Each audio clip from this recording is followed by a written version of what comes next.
ஆண்டவர் கொடுத்த நல்ல நாளுக்காக ஆண்டவருக்கு நான் நன்றி செலுத்துகிறேன். மெய்யாலுமே நாம் சபை கூடி அவரை துதிக்குது. தகப்பனே நமக்கு நன்றி ஆண்டவரே. அப்படி தான் நம்ம உட்காந்து அமர்ந்துருக்கணும். ஆண்டவர் என்னையும் நேற்று அந்த கூட்டத்துக்கு ஆக்சிடென்ட்டு அநேக வார்த்தைகளை சேர்த்து என்னை மனம் திரும்ப பண்ணாங்க. நான் ஒரு வார்த்தை நம்ம துதியில் கேட்டது போல் ஆண்டவர் எனக்கு காலையில் இந்த வார்த்தையை காமிச்சாங்க. ஆனால் அநேக வார்த்தைகள் ஆண்டவர் அன்றைக்கி நேற்று எனக்கு பேசினாங்க. ஆண்டவர் எனக்கு காலையில் இதை படிக்கும்போது ஃபஸ்ட்டு எச்சரிப்பாக அந்த வார்த்தையை சபையில் சொல்லு அப்படின்னு ஆழமாக எனக்கு ஆண்டவர் சொன்னது போல இருந்துச்சு. நான் இதை சொல்லிடுறோம், சுருக்கமாக சொல்லி முடிக்கிறோம். இப்போ துதியில் நம்ம கேட்டது போல் புலம்பல்ல 3ஆம் அதிகாரம் 22 நாம் நிர்மூலமாகாமல் இருக்கிறது கர்த்தருடைய கிருபையே, அவருடைய இரக்கங்களுக்கு முடிவில்லை. நான் ஒரு காரியம் சொல்கிறேன், உண்மையிலே ஆண்டவர் உண்மையிலே இதை சபையில் சொல்லணும், நான் தான் சொல்லணும். எங்கள் சொந்தத்தில் ஒரு கல்யாணம் அடைஞ்சி, இப்போ நாங்களாம் போனோம் அந்த கல்யாணத்துக்கு குடும்பத்தோடு. நான் உண்மையிலே துக்கப்பட்டேன் அந்த கல்யாணத்துக்கு. ஏன்னா போயிருக்க மாட்டேன், வேறு வழி இல்லை, காரியங்கள் அப்படி தான் நெருக்கப்படாதனால போனேன். ஆண்டவர் எனக்கு இந்த வசந்த் மூலமாக தான் பேசினாங்க. நான் காலையில் உண்மையிலே நான் எடுத்து வந்த காரியங்கள்லாம் வேறு, நேற்று கேட்ட காரியங்கள் எல்லாம் வேறு, அது எனக்கு தான் பேசினாங்க, அது எனக்கு தான் ஆண்டவர் பேசினாங்க ஆழமாக. ஆனால் ஆண்டவர் காலையில் இந்த வசனத்தை எனக்கு படிக்கும்போது எனக்கு இப்படி தான் சொன்னாங்க, இதை போய் முதல்ல சொல்லு, ஒரு எச்சரிப்பாக சொல்லணும். உண்மையிலே அப்படி நம்ம ஒரு நாளும் ஆண்டவர் விட்டு விலகி போயிடக்கூடாது. இங்கே இருந்து சண்டே கிளாஸ் எடுத்து, உண்மையிலே எனக்கு சொல்கிறதுக்கே துக்கமாக தான் இருக்குது. சண்டே கிளாஸ் எடுத்து பிள்ளைகளுக்கு சண்டே கிளாஸ் எடுத்து இன்றைக்கி உலகத்தில் போய் அப்படி கொய்யெடுத்து அந்த காரியத்தை நான் பார்க்கும்போது எனக்கு ரொம்ப கண்களில் கண்ணீர் தான் வந்தது. உண்மையிலே என் மனைவி அதை நேராகவே கேட்டாங்க, எப்படி உனக்கு இப்படி செய்ய முடியுது அந்த இடத்துல வச்சே. இல்லை அது அந்த பொண்ணு சொன்ன காரியம் இல்லை, அதெல்லாம் சும்மா, நான் இப்படி தான் இதை கும்பிட்றேன், ஆனால் இதயத்தில் இயேசு இருக்கார். இல்லை நான் ஒத்துக்க மாட்டேன், ஆண்டவர் அதை ஏற்றுக்க மாட்டாங்க, நிச்சயம் ஏற்றுக்க மாட்டாங்க. நான் உண்மையிலே நான் ஒவ்வொரு வாலிப பிள்ளைகளும் இப்படி கையெடுத்து நான் கும்பிடுன்னு நினைக்கிறேன். இப்போ உண்மையிலே ஒரு காலமும் அப்படி போயிடக்கூடாது. ஒரு ஆண்டவர் எனக்கு எச்சரிப்பாக சொன்னாங்க, ஒரு காலமும் வாலிப பிள்ளைகள் அப்படி ஒரு காலமும் அப்படி போய்டாது. வாலிபராக இருக்கட்டும், வாலிப பிள்ளைகளாக இருக்கட்டும், உண்மையிலே ஒவ்வொரு வாலிப பிள்ளையும் கையெடுத்து அப்படி கேட்டுக்க, ஆண்டவர் எனக்கு அப்படி தான் சொன்னாங்க. ஒரு காலமும் அப்படி போயிடக்கூடாது. நம்ம உட்காந்துருக்கோம் ஏதோ நமக்கு அப்படி நம்மளுடைய இருதயத்தில் அப்படி ஒரு நாளும் அந்த எண்ணமும் வரக்கூடாது. எனக்கு ஆண்டவர் அப்படி தான் சொன்னாங்க. இல்லை அந்த துணிகரை எனக்கு வந்துடக்கூடாது ஆண்டவரே, எப்போ வேணாலும் விழுந்து போகிற பாவி ஆண்டவரே. அந்த இருதயத்தில் ஆழமான தவிப்பும் பாரமும் இருக்கும் நம்மளுக்கு. மேலே அந்த திருமணம் நடக்குது, அங்கே கோயிலுக்கு ஆச்சரியப்படாங்க, ஏதோ சிவன் கோயில் அப்படி பண்ணு. நாங்கள் போகல, நாங்கள் எங்கள் மனைவி பிள்ளைகள் மட்டும் அந்த வீட்டில் இருந்தோம், அவ்வளோ வீட்டில். அப்போ பிள்ளையிடத்தில் நான் சில காரியங்களை சொல்லிட்டு இருந்தோம். அங்கே பூஜை ரூம் ஒன்று இருந்துச்சு, அங்கே எதுக்காக நாங்கள் உட்காந்துருவோம். அப்போ என் சின்ன பொண்ணு ஒரு கல் தான், ஒரு கல் உருண்டை கல் வச்சு பொட்டு வச்சு நமக்குதான் நான் எடுத்து இப்படி அடித்து காமிச்சு இது பாரு, இது என்ன செய்யும், இந்த பழத்தை எடுத்து திங்குமா அப்படின்னு பிள்ளைகளோட நான் உட்காந்து சும்மா பேசிட்டு இருந்தோம். அது எடுத்து கையில் வச்சு விளாண்டுட்டு இருக்கேன், அந்த இதை கல் எடுத்து, கல் தான், அப்புறம் என்ன அதில் என்ன இதாக இருக்குது, வாயாக இருக்குது, அப்படி காரியங்கள் நம்ம பேசிகிட்டு இருக்கும்போது நான் அப்படி சொன்னேன்.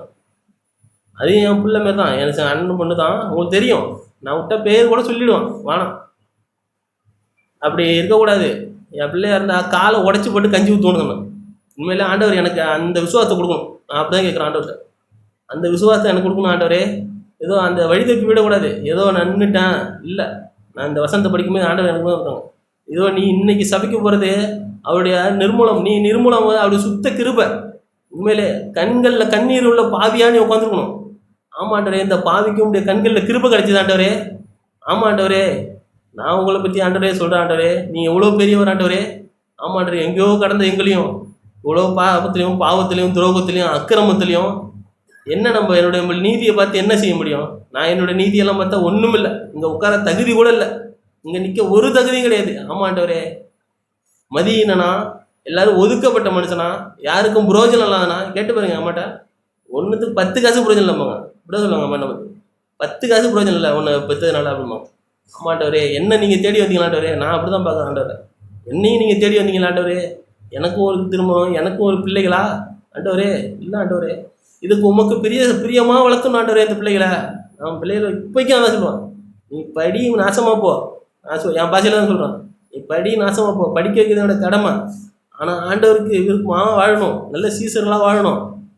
என் பெரிய பொண்ணோட கேட்டுச்சு, எப்படி அக்கா இப்படி செய்கிறாங்க, இது நம்மளுக்கு ஒரு எச்சரிப்புமா, நம்ம பிள்ளை இருக்கக்கூடாது, இப்படி ஒரு காலமும் இருக்கக்கூடாது.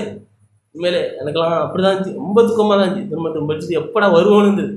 அப்படி ஏந்திக்கிட்டே அந்த காரியங்கள்லாம் எவ்வளோ செஞ்சுருப்பாங்க உங்களுக்கு தெரியும், சும்மா அப்படி உட்காந்துடக்கூடாது. எல்லாம் தெரியும், நம்ம பார்த்த நம்ம தான்.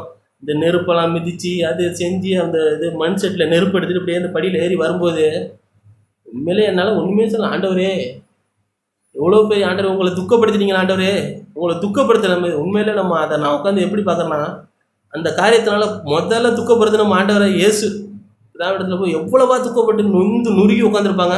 நம்ம எப்படி அதை பார்க்குறோம்? அப்புறமா தான் நம்மளுடைய சபை, அப்புறம் தான் வீடு.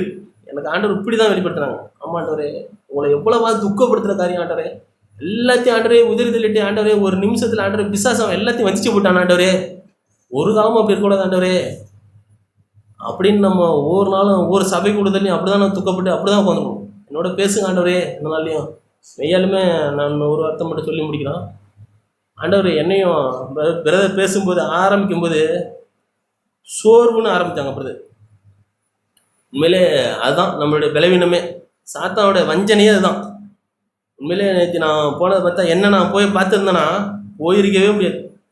எனக்கு வாயில் வார்த்தையெல்லாம் தவிப்பா அப்படி தான் தலை கைத்து விடலாம். ஆண்டவரே நான் எப்படியாச்சும் போகணும் ஆண்டவரே, எனக்கு உதவி செய்யுங்க, எனக்கு உதவி செய்யுங்க ஆண்டவரே, எப்படியாச்சும் நான் போகணும் ஆண்டவரே, இப்படி வார்த்தை கேட்கணும் ஆண்டவரே. ஆமாம் ஆண்டவரே, எப்போ வேணாலும் வழுவி போகிற மனுஷன் ஆண்டவரே, எப்போ வேணாலும் கோபப்படும். என் மனைவிட்ட கேட்டு பாருங்க, சும்மா கோபனா அப்படி படுவான் இப்பவும் தான். ஆனால் அதையே நோக்கமாக வச்சு அழியிறாள் இல்லை, அப்படி தடுமாறி போகும்போது அப்படி தான் வார்த்தையை அப்படி பேசி விட்ருவோம் பண்ணிட்டா. ஆனால் வெளியில் பார்க்குறப்ப அப்படி இருக்கும். இல்லை ஆண்டவரே, அதுலேருந்து எனக்கு ஆழமான ஒரு விடுதலை கொடுங்கண்ணா, அப்படி தான் பேசினாங்க ஆண்டவர். உண்மையிலே அப்படி பேசினாங்க. கோபப்படணும் மதியின இதயத்தில் முட்டாபயா அப்படி சொல்கிறான். உண்மையிலே அந்த கோபத்தை தூக்கிச்சாலுங்க ஆண்டவர் பேசுவாங்க. சோறு ஊற்றி பேசும்போது எனக்கு ஆண்டவர் அங்கே போய் உட்காந்தேண்ணா, ஆண்டவர் நான் வேந்தேன் ஆண்டவரே, இவ்வளோ காரியங்கள் முதல் நாள் நைட்டு தூக்கம்ல, பகல் தூக்கம், நைட்டு தூக்கம்ல, விடிய விடிய ஆண்டவரே போகணும் ஆண்டவரே, ஆழமான தவிப்பு. ஆண்டவர் எப்படினாலும் கொண்டு போனாங்க. நல்ல தெய்வம் அவர். உண்மையிலே அவருக்கு நன்றி உள்ளவராக தான் இருக்குன்னு நினைக்கிறேன். ஆமாம் ஆண்டவரே, நினைச்சிட்டு வந்தீங்க ஆண்டவரே, இந்த தூக்கம் சோர்வு விளைவின எல்லாத்தையும் எடுத்து கொடுங்க ஆண்டவரே. உங்களுடைய வார்த்தை ஒரு வார்த்தை என்னோட பேசிருங்க ஆண்டவரே, ஏதோ வந்திருக்கு ஆண்டவரே, திரும்பி வெறுசாக போயிடக்கூடாது ஆண்டவரேண்ணா, இவ்வளோ தூரம் பிரயாசப்பட்டு வந்து வெறுசான போயிடக்கூடாது, என்னோட பேசிடுங்க, ஒரு வார்த்தை பேசுங்க ஆண்டவரே அப்படின்னு சொல்லி நான் உட்காரும்போது நல்லபடியாக பேசுனாங்க ஆண்டவர். ஆமாம் ஆண்டவர் பேசின ஒரே ஒரு வார்த்தை அப்படின்னு நான் சொல்கிறேன். நம்ம அப்படி தான் கேட்கணும். ஆமாம் ஆண்டவரே, ஏதோ நான் வந்துட்டு ஆண்டவரே, சோர்வுனால தான் நம்ம அப்படி தான் நம்ம நல்லா சாக்கு புக்கெலாம் நிறையா நான் கூட சொல்ல மனுஷன்தான், இதனால் வரல இன்றைக்கி இந்த சபை கொடுத்து இதனால் வர முடியல எனக்கு, இல்லை ஆண்டவரே அதெல்லாம் பிசாசோட தந்துடுங்க. உண்மையிலே பேர் சொல்லும்போது அப்படி தான், அதெல்லாம் பிசாசோட பிசாசோட வார்த்தைகள் அதெல்லாம். உண்மையிலே அப்படி தான் ஆண்டவர் அப்படி தான் சொன்னாங்க. நம்ம மட்டும் ஆண்டவர்கிட்ட நம்ம அப்படி தான் தவிச்சு கேட்கணும். நம்ம என்னத்துக்கு கேட்குறோன்னு தெரில, நம்ம கேட்குறோம் அடிக்க ஒரு மாத்திரம் சபையில் தான், இங்கே தான் கேட்குறோம். ஆனால் ஆண்டவர் முகமுகமாக பேசும்போதும் ஒரு தடைக்கு 2 தடவை 3 தடவை திரும்ப பேசும்போது நம்ம ஆழமாக மனந்து திரும்பணும். ஆண்டவர் அப்படி தான் என்னோட பேசினாங்க. இல்லை ஆண்டவரே, நான் அப்படி தான் இருக்கேன் ஆண்டவரே, என்னோட இன்னும் பேசுங்க, இதோ கொண்டு வந்து உட்கார வச்சிருக்கீங்க, பேசுங்க ஆண்டவரே, நான் கேட்குறேன், கேட்டு மனம் திரும்புகிறேன் ஆண்டவரே, நான் ஆண்டவரே எனக்கு உதவி செய்யுங்க பரிசுத்த ஆவியானவரே அப்படின்னு சொல்லிட்டு தான் நான் கேட்டேன். பேசும்போது ஒரு வசனம் மட்டும் நான் உங்களுக்கு கட்டணும்.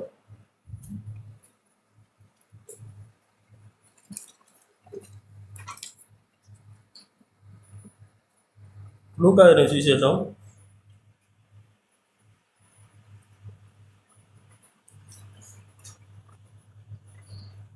சரி, அதுக்கு கூட மத்திய எடுத்துப்போம். லூக்கா மத்திய சுவிசேஷம் நம்ம அடிக்க ஒருத்த கூட இப்போ கேட்டது தான் சபையில், ஏதோ எல்லாம் நம்மளுக்கு தெரிஞ்ச காரியம்தான்.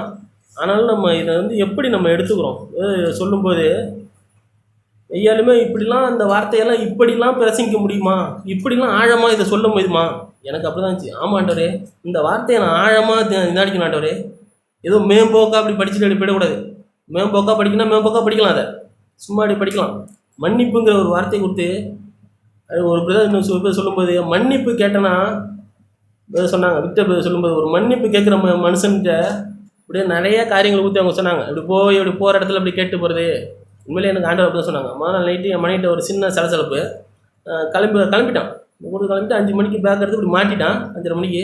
ஆனாலும் ஆண்டவர் விடலை, வண்டி சாவி உள்ளே இருக்குது, திரும்ப வரா மாதிரி ஒரு சூழ்நிலை ஏற்படுத்தினாங்க. மணிகிட்ட மன்னிக்கு போயிருக்கு, தூங்கிட்டு இருக்காங்க, அரை தூக்கத்தில் இருக்காங்க.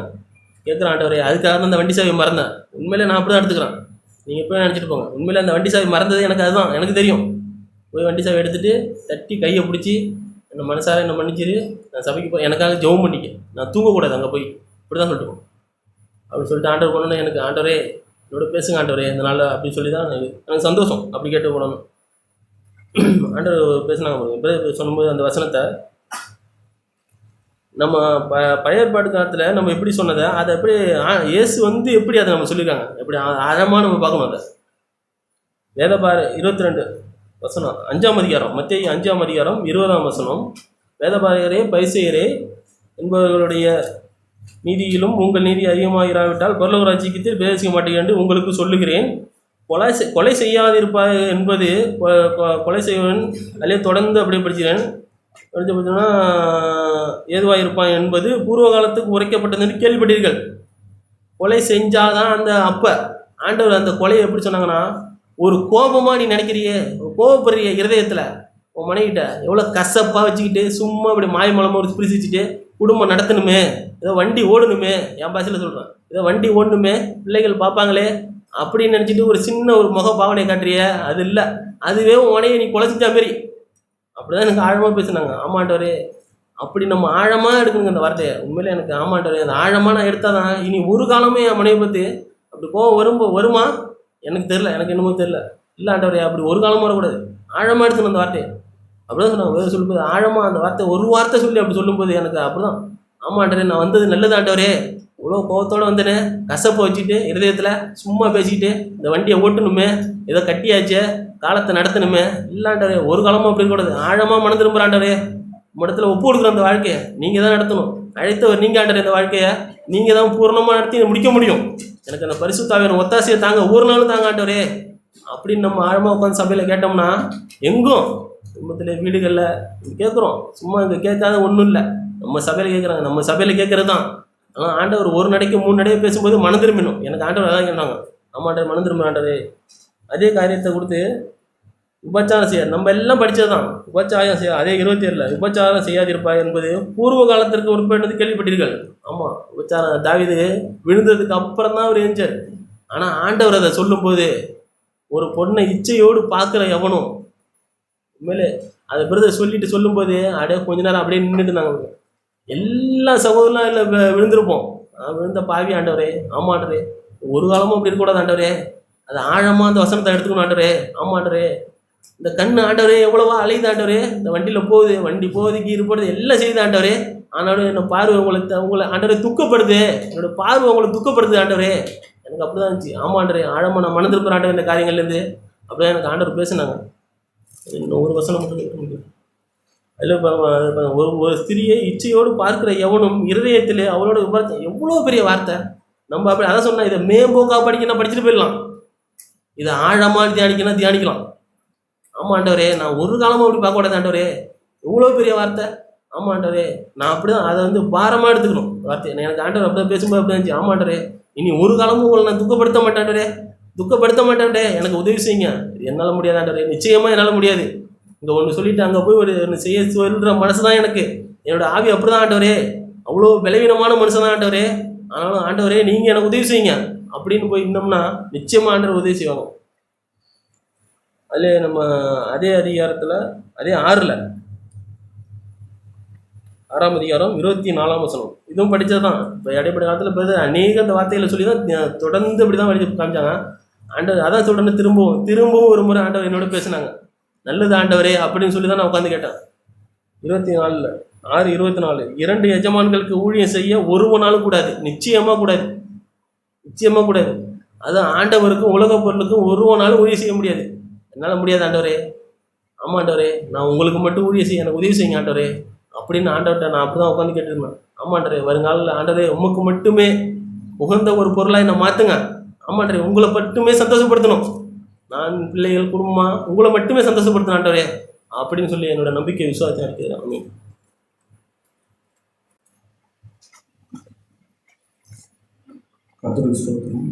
கர்த்தர் அப்படி எனக்கும் ஒரு வாய்ப்பு கொடுத்தாரு, அங்கே தஞ்சாவூர் மீட்டிங் போயிட்டு வரும்படி. நிறைய சகோதரர்கள் பேசினது எனக்கு ஆசீர்வாதமாக இருந்துச்சு. நம்ம சபையில் நிறைய தான் சொல்லிட்டு தான் இருக்கோம். அது திரும்பவும் ஆண்டவர் வந்து ஒரு பதில் சொல்ல பார்த்து அது எப்படி சொன்னாங்கன்னா,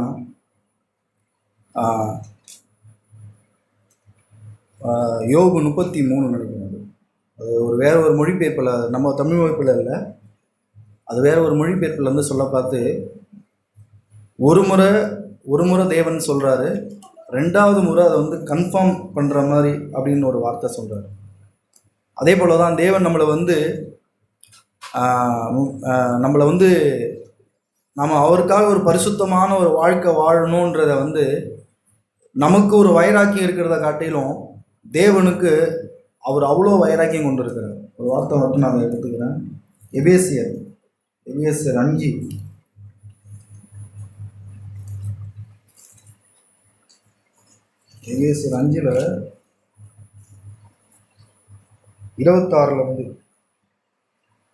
தாமதை திருவசனத்தை கொண்டு தண்ணீர் முழுக்கினால் சுத்திகரித்து பரிசுத்தமாக்குதலுக்கும் கரைத்திரை முதலானவைகள் ஒன்றும் இல்லாமல் பரிசுத்தமும் பிழையற்றதுமான மகிமையுள்ள சபையாக அதை தமக்கு முன் நிறுத்தி கொள்வதற்கு தம்மைத்தாமே அதற்காக ஒப்பு கொடுத்தார்.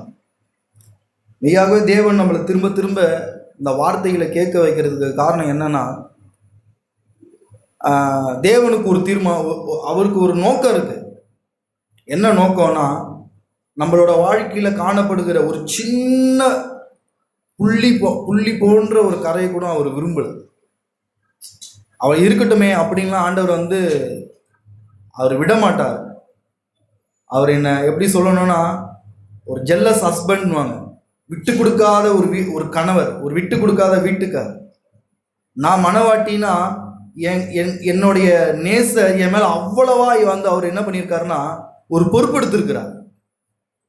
நம்மளை பொறுப்படுத்தி ரட்சித்திருக்கிறார், பொறுப்படுத்தி நம்மளை சுத்திகரித்து கொண்டிருக்கிறார். அதுக்கு அவருக்கு நம்ம விட்டு கொடுக்கணும். பிரதர் ஜாக் பிரதர் சொல்ற பார்த்து ஒரு வார்த்தை அவங்க சொன்னாங்க. ரோமர் 14வது அதிகாரம், ரோமர் 14:17 இப்போ ராஜா பிரதர் சொன்னாங்க. மத்திய 5:20 என்ன சொன்னாங்கன்னா, சரிசீரோட நீதியை காட்டிலும் உங்களோட நீதி அதிகமாக இராவிட்டால் நீங்கள் பரலோக ராஜ்யத்தில் பிரவேசிக்க மாட்டீங்கன்னு சொல்லிட்டு காரியத்தை அவங்க நோட் பண்ணாங்க. அப்போ தேவனுடைய ராஜ்யத்துக்குரிய நீதி என்ன அப்படின்றத தான் வந்து அவங்க சொன்னாங்க. 5:17 ரோமர் 14:17 இருக்கு.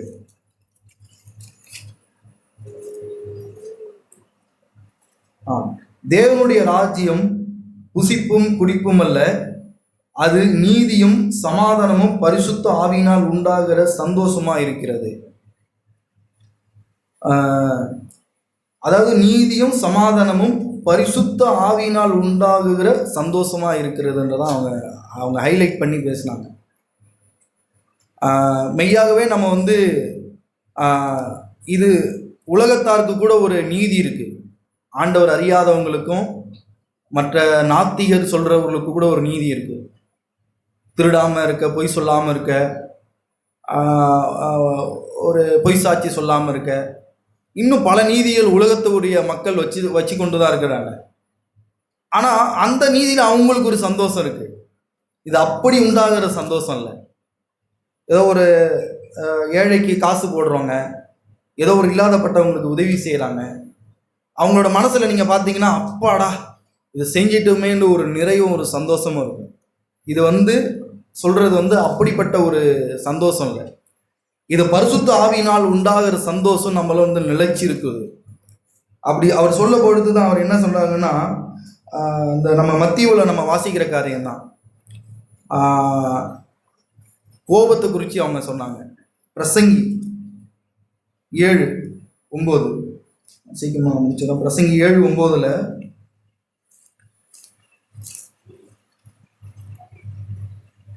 மூடனுடைய இருதயத்தில் கோபம்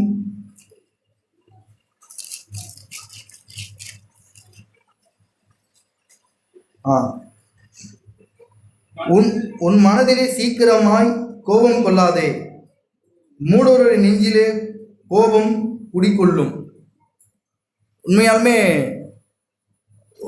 இப்போ நம்ம வெளியில உலகத்தாரை நம்ம பார்த்து அவங்க கோபப்படாமல் இருக்கலாம், ஆனால் இருதயத்துல கோபம் குடிகொண்டு இருக்கும். நம்மளோட வாழ்க்கையிலும் கோபம் நம்மளுடைய இருதயத்துல குடிகொண்டு இருக்கா? பிரதர் பேச பார்த்து அது அவங்க கொஞ்சம் ஒரு அங்கலாய்ப்பாக தான் பேசுனாங்க. இந்த வார்த்தைகளை கேட்குற நம்ம சிஎஃப்சியில் இருக்கிற அநேக சகோதரர்கள் இந்த வார்த்தையை கேட்ட பிறகும் கோவப்பட்டு தான் இருக்கிறாங்க. அதை குறித்து அவங்களுக்கு ஒரு சீரியஸ்னஸ்ஸே இல்லை. அது விக்டர் பிரதர் பார்த்து சொல்ல பார்த்து எப்படி சொன்னாங்கன்னா, இப்போ நான் கோவப்பட்டுட்டேன். இப்போ நான் ஒரு கோவப்பட்டதுக்கு சாரி எப்படி கேட்குறேன்னா, இன்னைக்கு நமக்கு மொபைல் இருக்குது, அப்படியே மொபைல்ல எப்படி வச்சு சாரி அப்படின்னு சொல்லிட்டு அதை அனுப்பிடுறாங்க. ஆனால் அந்த கோவத்துக்கு குறித்து ஒரு ஆழமான வெட்கம் நமக்கு உண்டாக்கணும். ஒரு ஆழமான வெட்கம் நமக்கு உண்டானா மட்டும்தான் அந்த கோவத்திலிருந்து தேவன் நமக்கு வந்து விடுதலை கொடுப்பார். அதை அதை எப்படி எனக்கு தெரிஞ்ச விதத்தில் நான் சொல்கிறேன் அப்படின்னா, இப்போது எல்லாருக்கும் முன்னாடி இப்போ நான் ஸ்கூலில் வேலை செய்கிறேன். அந்த ஸ்கூலுக்கு நான் வந்து லேட்டாக போயிட்டேன். லேட்டாக போனது நிமித்தம் அவங்க என்ன பண்ணுறாங்கன்னா, அசம்பிளியில் எல்லா ஸ்டூடெண்ட்டும் நிற்கிறாங்க. அசம்பிளியில் எல்லாருக்கும் முன்னாடி என்னை செருப்பை, அவங்க போட்டிருக்கிற காலில் போட்டிருக்கிற செருப்பு எடுத்து என்னோட கன்னத்தில் பலார்னு அறையிறாங்க, எல்லாரும் பார்க்க போல. அதுக்கப்புறம் என் வாழ்க்கையில் நான் லேட்டாக போகிறதுக்கு நான் விரும்பவே மாட்டேன். ஏன்னா எல்லாருக்கும் முன்னாடி நான் வெட்கப்பட்டுட்டேன். அதே போல் ஒரு ஆழமான ஒரு பாவத்தை செஞ்சது நிமித்தம் ஒரு ஆழமான ஒரு வெட்கம் நமக்கு உண்டாகலை. அப்போ தேவன் அதை பார்க்கணுமா? என் பாவத்தின் நிமித்தம் நான் வெட்கப்பட்டதை வந்து ஒரு எசேக்கியேல் 16 கடைசியில் ஒரு அந்த வார்த்தை எனக்கு அது எசேக்கியேல் 16வது அதிகாரம் கடைசி வசனம். தேவன் எப்படி நம்மளோட அதை உடன்படிக்கை பண்ணியிருக்காரு நீங்கள் பார்த்தீங்கன்னா,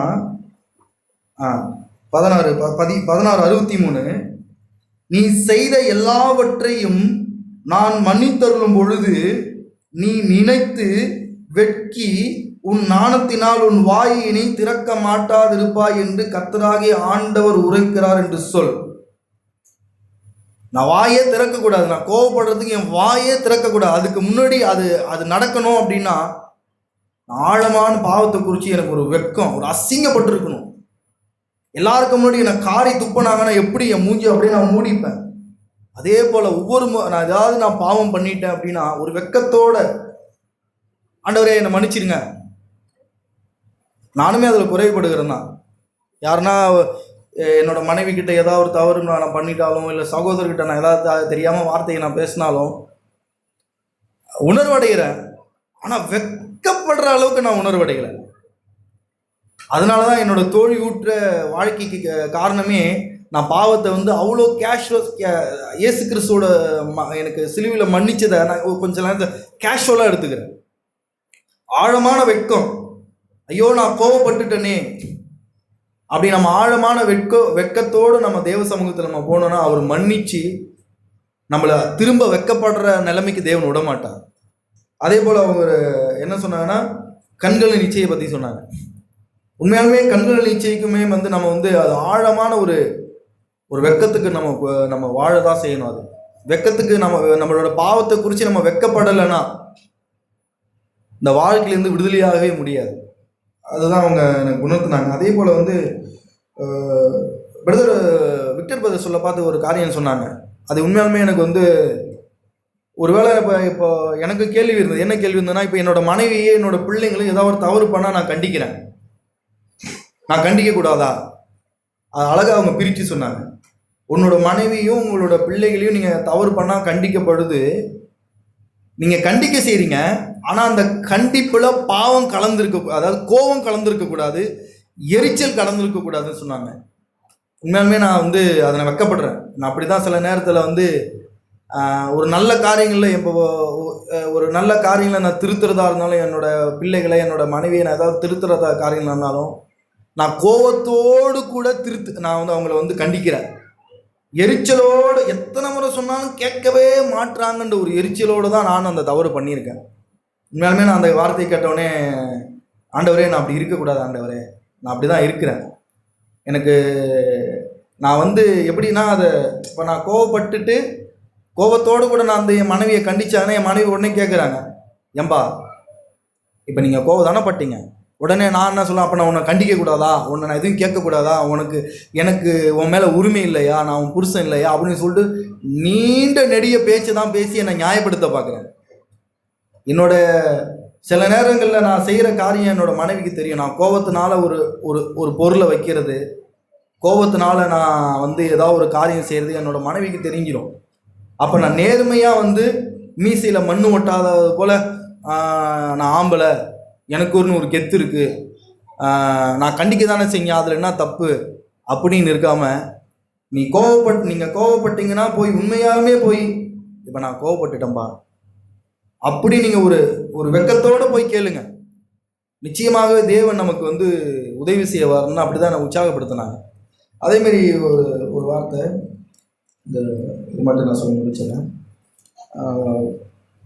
பரிசுத்தம் பேச பார்த்து அவங்க ஒரு வார்த்தையை சொன்னாங்க. இதே ரோமர் 14:17 கீழே உள்ள வாசத்தில் ஒன்னஸை குறித்து அவங்க சொன்னாங்க. வீட்டில் நம்ம ஒன்னஸாக இருக்கிறோமா? 14:17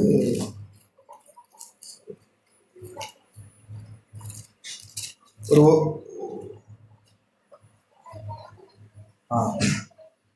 ஆனபடியினால் 19 ஆனபடியினால் சமாதானத்துக்கு அடுத்தவைகளை அந்யுன்ய பக்தி விருத்தி உண்டாக்கினவைகளையும் நடக்க கடவோம்.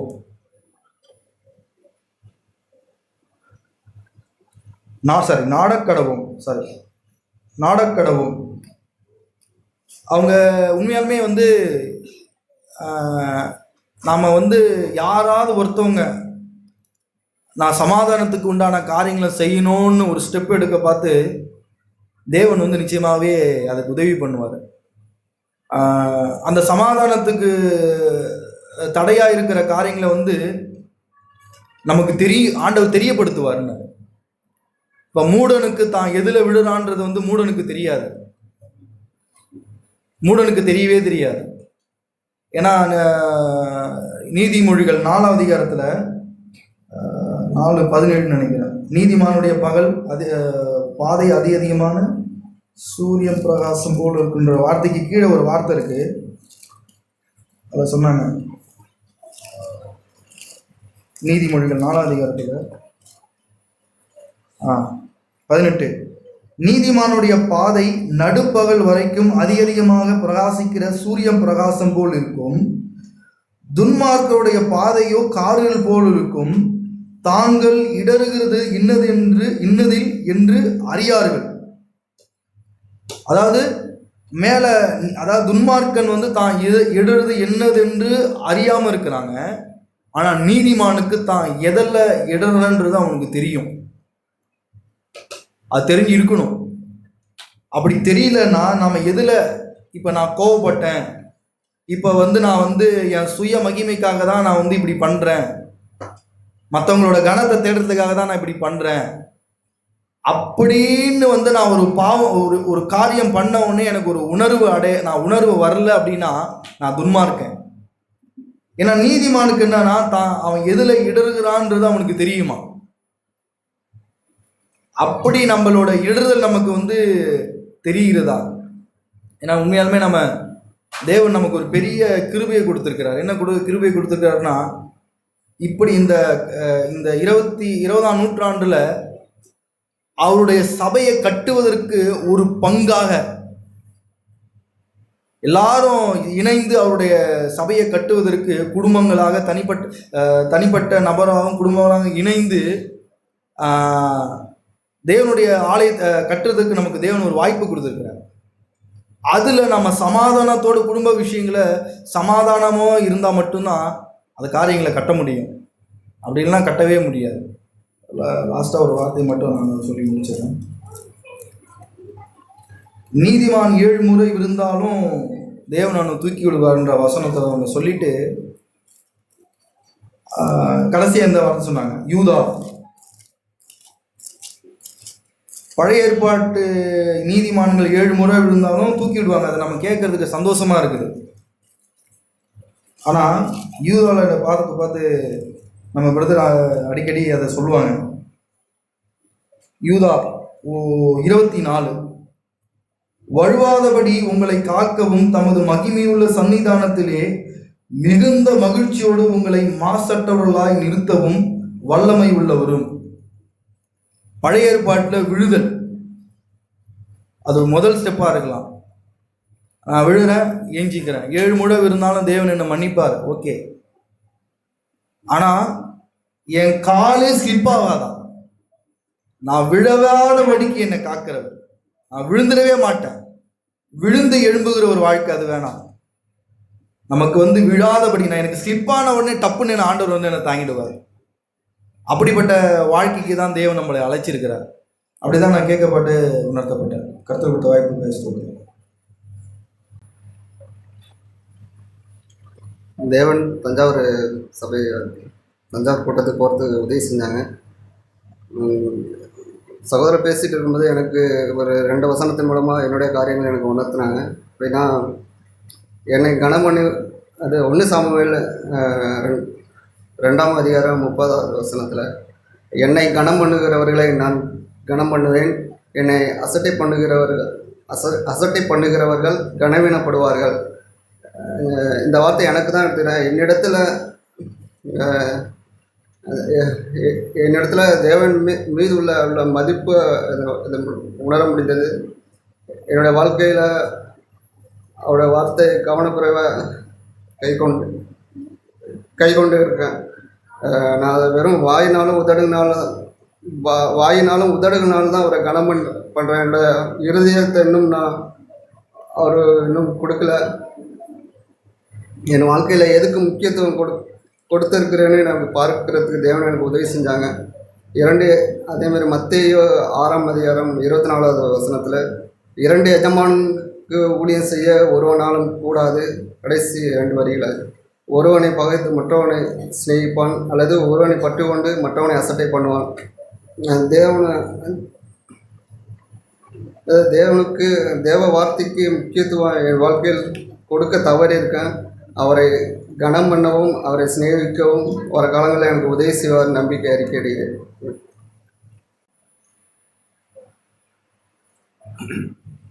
ஆண்டவர் கொடுத்த இந்த நாளுக்கு நானும் ஆண்டவருக்கு நன்றி செலுத்துகிறேன்.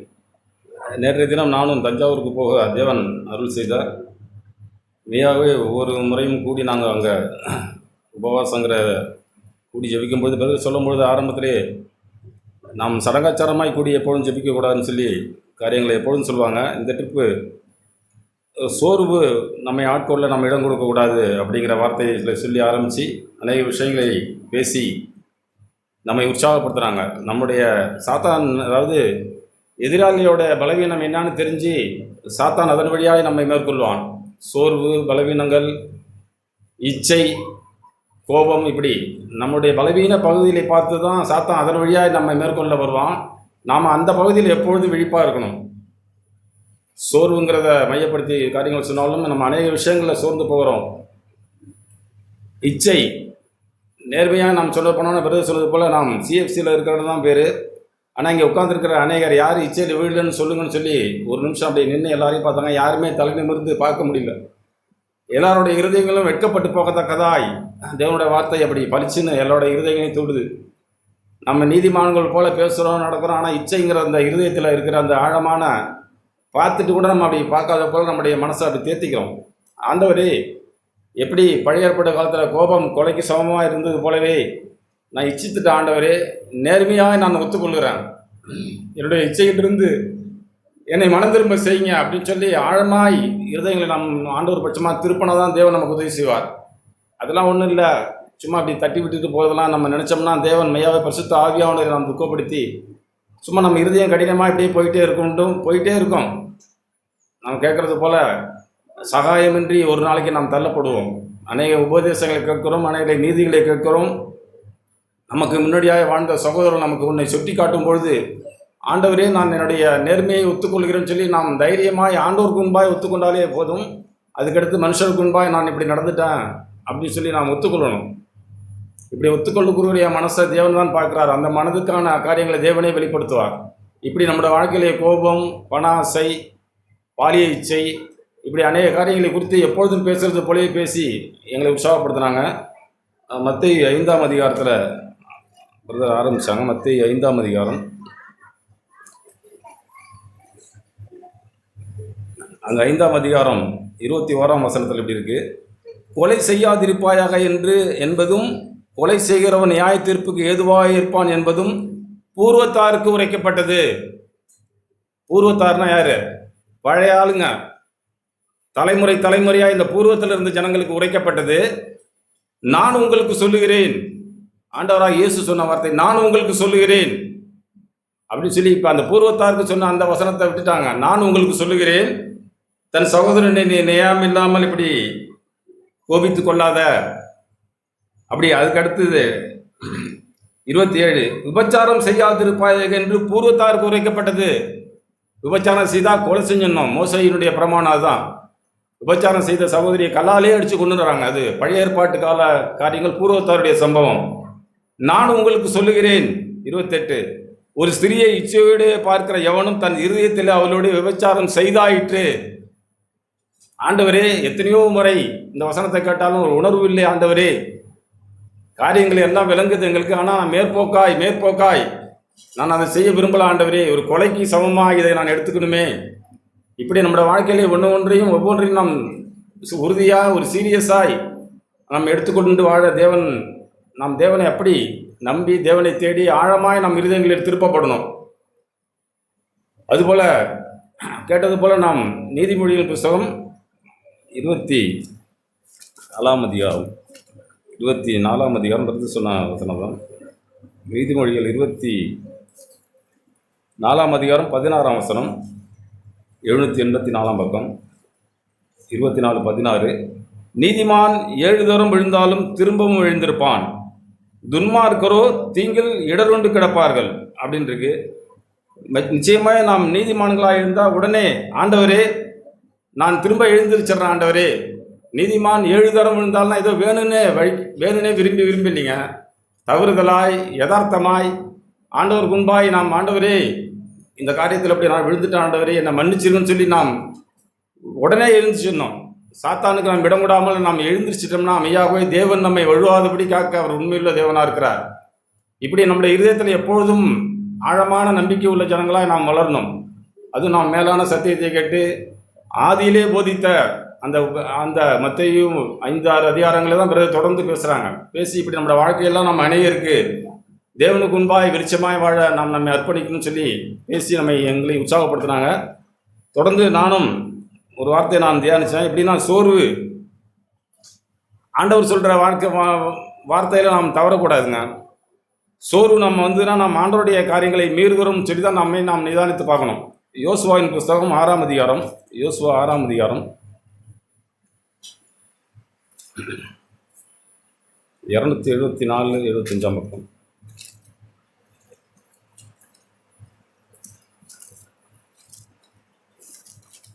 இந்த 6ஆம் அதிகாரத்தில் நம்ம சம்பவங்கள் நமக்கு தெரியும். யோசுவா 6ஆம் அதிகாரம், அங்கே எரிகோ கோட்டையை பிடிக்க யோசுவா போகிறாரு. எரிகோ இஸ்ரவேல் புத்திரருக்கு முன்பாக அடைக்கப்பட்டிருந்தது. அங்கே உள்ள கோட்டையை அடைச்சி அதை ஒன்றுமே செய்ய முடியாது. எரிகோ அப்படி பலமான கோட்டை, அதை அடைச்சிருக்கிறாங்க.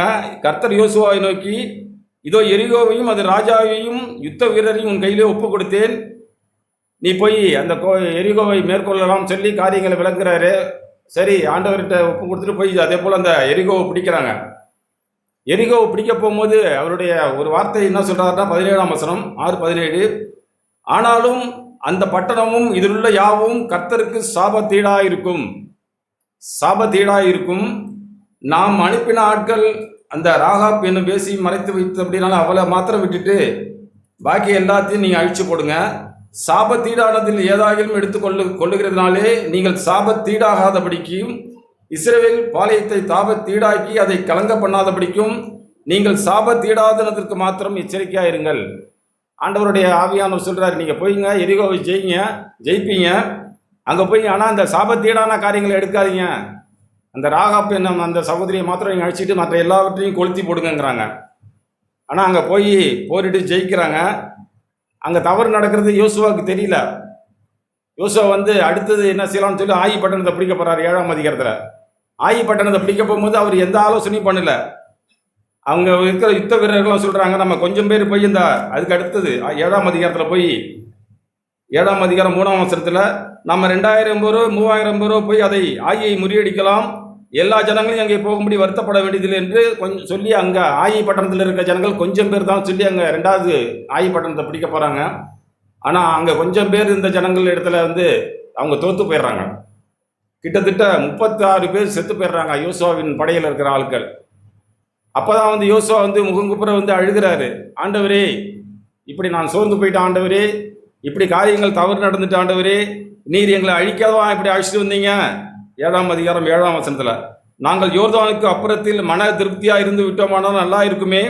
ஆண்டவரே, இஸ்ரவேலர் தங்கள் சத்துருக்களுக்கு முதுகை காட்டினார்கள், இப்பொழுது நான் என்ன சொல்லுவேன்? நாங்கள் வெக்கப்படுறோமே ஆண்டவரே, எங்களுக்கு என்ன, ஏன் இப்படி எங்களுக்கு தோல்வி எங்களை வாழ்க்கையில் ஏன் இப்படி தப்பு நடந்தது, எங்களை வாழ்க்கையில் ஏன் இப்படி நாங்கள் கீழே விழுந்து கிடக்கிறோம், எதிராளி எங்களை பார்த்து எங்களை அவமானப்படுத்துவான்னு சொல்லி யோசுவா தவிக்கிறாரு. அப்போ கர்த்தர் சொல்கிறாரு, அப்பொழுது கர்த்தர் யோசுவாவை நோக்கி, எழுந்துரு, நீ இப்படி முகங்குப்புற விழுந்து கிடக்கிறது என்ன? நாமும் கடந்த நாளில் அப்படி உற்சாகப்படுத்தப்பட்டேன். ஆண்டவரே, இந்த உலக விஷயத்திலே நான் என்னை தீட்டுப்படுத்தாமல் வாழணுமே. நம்ம போன வாரம் கிடது போல தானியலும் நண்பர்களும் தங்களை இந்த உலகத்தோடு தீட்டுப்படுத்தாமல், உலகம் நம்மளை இழுக்குதுங்க. ஆண்டவரே, இந்த கையில் இருக்கிற செல்ஃபோனுக்கு நான் என்னை அடிமையாக ஒப்பு கொடுத்துட்றேனே, ஏமாந்துடுறேனே ஆண்டவரே, அதில் ஏதோ ஒன்றை பார்க்க போகிறானா, எதையோ பார்த்துட்டு அதிலே நான் லயிச்சு போயிடுறேனே ஆண்டவரே, காரியங்களை நான் வீணடிக்கிறேனே, சோர்ந்து போயிடுறேனே, நான் கீழே விழுந்துடுறேனே, முகங்குப்புற கிடக்கிறேனே சாத்தான் முன்பாய், என்ன செய்வான் ஆண்டவரே, நான் இனி தீட்டானதை தொடாதிருக்க உதவி செய்ய அப்படின்னு சொல்லி நம்ம இருதயங்களை அப்படி தீர்மானமாய் நாம் எடுத்துக்கொண்டா போதுங்க. அங்கே நடந்த காரியங்களுக்கு அப்படி ஆகான கண்டுபிடிச்சி அவனையும் அவன் வீட்டாரையும் யோசுவா சுட்டரிக்கிறாரு. அதுக்கு பிறகு அவங்களுக்கு ஜெயம் கிடைக்குது. இப்படி நம்மளோட வாழ்க்கையிலே தேவனுக்கு பிரியமில்லாத காரியங்களை நான் செய்யக்கூடாது ஆண்டவரே. எத்தனையோ வருஷம், 20 வருஷம் 30 வருஷம் கேட்டு கேட்டு இந்த சத்தியம் எனக்கு பிடிச்சி போயிட்டு, இது என்ன ஒன்றும் செய்யலான்னு சொல்லி நினச்சோம்னா அது வீழ்ச்சியின் அகோரம். அது ஆண்டவரே, இது என்னுடைய குடும்பத்தில் நான் அப்பியாசப்படுத்த உதவி செய்யுங்க, கூட இருக்கிற என்னுடைய மனைவி பிள்ளைகளிடத்துல நான் அப்பியாசப்படுத்த உதவி செய்யுங்க. பிரதர் சொன்னாங்களே கோபம், 2 நாளைக்கு முன்னாடி நேத்தியம் முந்தானால போய் ஒரு நாள் எங்கள் பையன் செல்ஃபோன் பார்த்துட்டு அவன் படுத்துக்கிட்டே இருக்கான். நான் அங்கே பேசிப்போம், போய் பகலெல்லாம் தூங்குறான், ராத்திரெல்லாம் செல்ஃபோன் பார்க்குறான், அதனால ராத்திரில் தூக்கம் வர மாட்டேங்குன்னு சொல்லி இப்படி பேசிக்கிட்டே படுத்துட்டோம். மணி 11 12 1 மணி 2 மணி இருக்குன்னு நினைக்கிறேன். டக்குன்னு எழுந்திரிச்சு போய் அவன் பார்த்தா ரூமில் செல்ஃபோன் பார்க்குறான், ரூம் கதையும் சாத்திட்டு தான் செல்ஃபோன் பார்த்துட்டுறான். நான் போய் தம்பி அப்படின்னு சொல்லி அவனை கூப்பிடவே இல்லைங்க. என்னுடைய இருதயத்தில் இருந்த கோபத்தை அப்படியே காட்டி கதவை அப்படி பயங்கரமாக தட்டுன்னு அப்படி ஒரு மாதிரி இப்படி அடித்தா, வேற ஒன்றுமே சொல்ல, இன்னும் தூங்கலியா, என்னுடைய கோபத்தை நான் அப்படி சும்மா நான் பேசி தம்பி படுக்கலையான்னு கேட்க தெரியல எனக்கு. ஆண்டவரே, உன் இருதயத்திலே கோபம் குடிக்கொண்டு இருக்கு, நீ தூங்கி ஏஞ்ச உடனே வந்து தம்பி இன்னும் தூங்கலியாப்பா போய் படுறான்னு சொல்லியிருக்கலாமே. உன் இருதயத்திலே மூடரின் இருதயத்திலே கோபம் குடிக்கொள்ளுங்கிறத நீ கண்டுபிடிச்சியா அப்படின்னு சொல்லி எனக்கு ஆண்டவர் உணர்த்துறாருங்க. ஆண்டவரே, என்னை மன்னிச்சிருங்க ஆண்டவரே, எவ்வளவோ காரியங்களை சும்மா கேட்டுட்டு அது எனக்குன்னு நான் எடுத்துக்க தெரியாத மூடனா இருக்கிறேனே, என்னை மன்னியும். இப்படி நான் சொல்லக்கூடாது ஆண்டவரே, கண்டிப்பாக இதுக்கு கோபம் இல்லாமல் கண்டிக்க எனக்கு தெரியல ஆண்டவரே. கதவை தட்டல, அவன் பயந்து போய் டக்குன்னு செல்ஃபோன் ஆஃப் பண்ணிட்டு போய் படுத்துட்டான். அவனுடைய செய்கையே நான் கோபப்பட்டதுக்கு சாட்சியாகி போயிட்டு, இப்படி நம்மளோட வாழ்க்கையில நான் ஆண்டவரே, என்னுடைய செய்கையிலே நான் சுத்தமான இருக்க உதவி செய்யுங்க ஆண்டவரே. பூர்வத்தாருக்கு சொன்ன காரியங்களை நான் பிடிச்சிக்க கூடாது ஆண்டவரே. நீங்க என்ன சொல்றீங்க? நான் உங்களுக்கு சொல்லுகிறேன், நான் உங்களுக்கு சொல்லுகிறேன், நான் உங்களுக்கு சொல்லுகிறேன். 25 வருஷமா எனக்கு நீங்க சொல்லுவீங்களா ஆண்டவரே, என்னுடைய மீறுதலை எனக்கு காட்டுங்க ஆண்டவரே. நான் சட்டுன்னு மனம் திரும்பிடுறேன் ஆண்டவரே, என்னை மன்னிச்சிருங்க.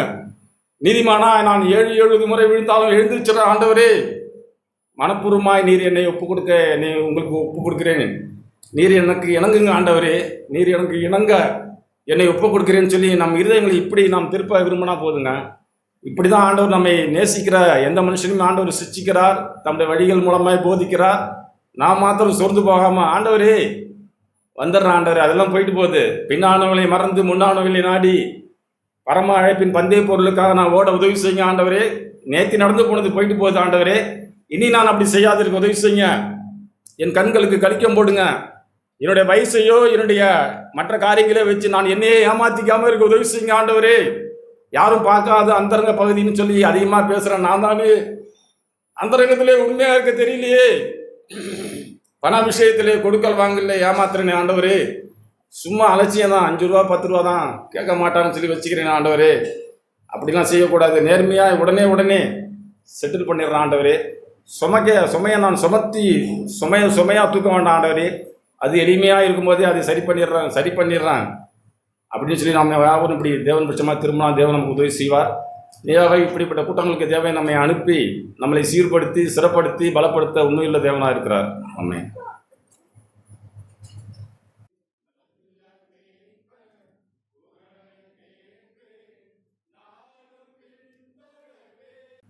எல்லா நம்பிக்கைகளுக்காக கர்த்தர் கொடுத்த நல்ல நம்பிக்கைக்காக ஸ்தோத்திரம். நம் ஆண்டவரை இன்னும் அதிகமாய் அறிந்து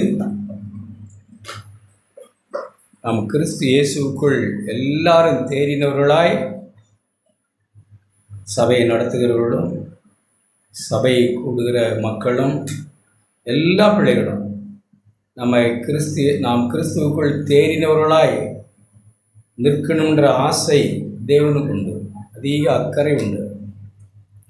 அந்த பொறுப்புடனே தான் பல காரியங்களை தேவன் நமக்கு ஆயத்தம் பண்ணி தருவார். பல கூட்டங்களை, சபை கூடுதலை, ஆலோசனைகளை, வேதத்தை எல்லாவற்றையும் தேவன் நமக்கு ஆயத்தம் பண்ணி தருவார். அதை நாம் அலட்சியமாக கூடாது.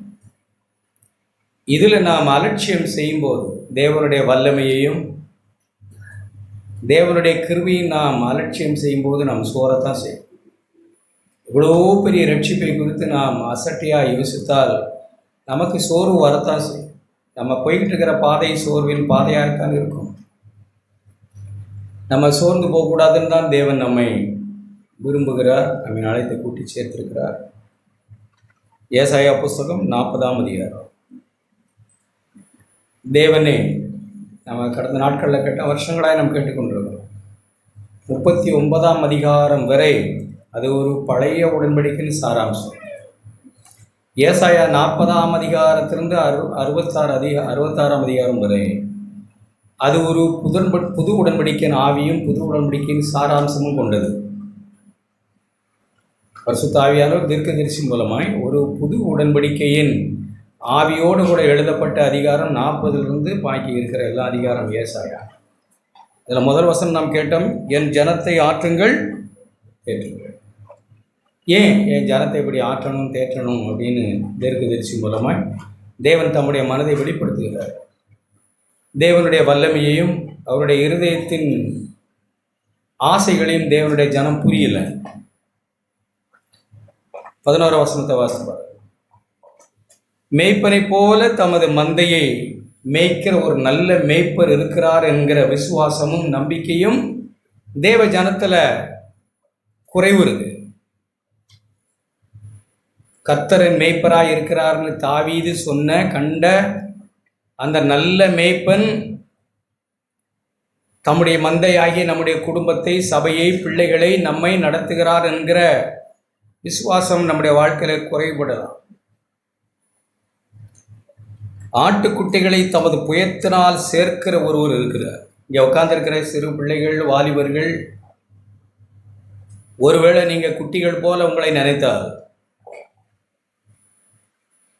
நான் இன்னும் அநேக விஷயங்கள் மேய பழகலை, தண்ணி குடிக்க பழகலை, அநேக விஷயங்களை நான் பழகலை, பரவாயில்ல. ஆனால் ஆண்டவர் என்ன சொல்லுகிறார்? ஆட்டுக்குட்டிகளை தமது புயத்தினாலே சேர்க்கிற ஆண்டவர், தோளில் சுமந்து அவைகளை கரை சேர்க்கிற கர்த்தர், தமது மடியிலே சுமந்து கரவலாடுகளை மெதுவாய் நடத்துகிற ஒரு தெய்வம் நம்முடைய ஆண்டவர். இது குட்டிகளுக்கு பால் கொடுக்கிற ஆடு. இதை நிறைய சூழ்நிலைகளில் கடந்து போகிற தாயின் தகப்பன், புருஷன், மனைவி, குட்டிகளை வைத்திருக்கிற குடும்பம் இது.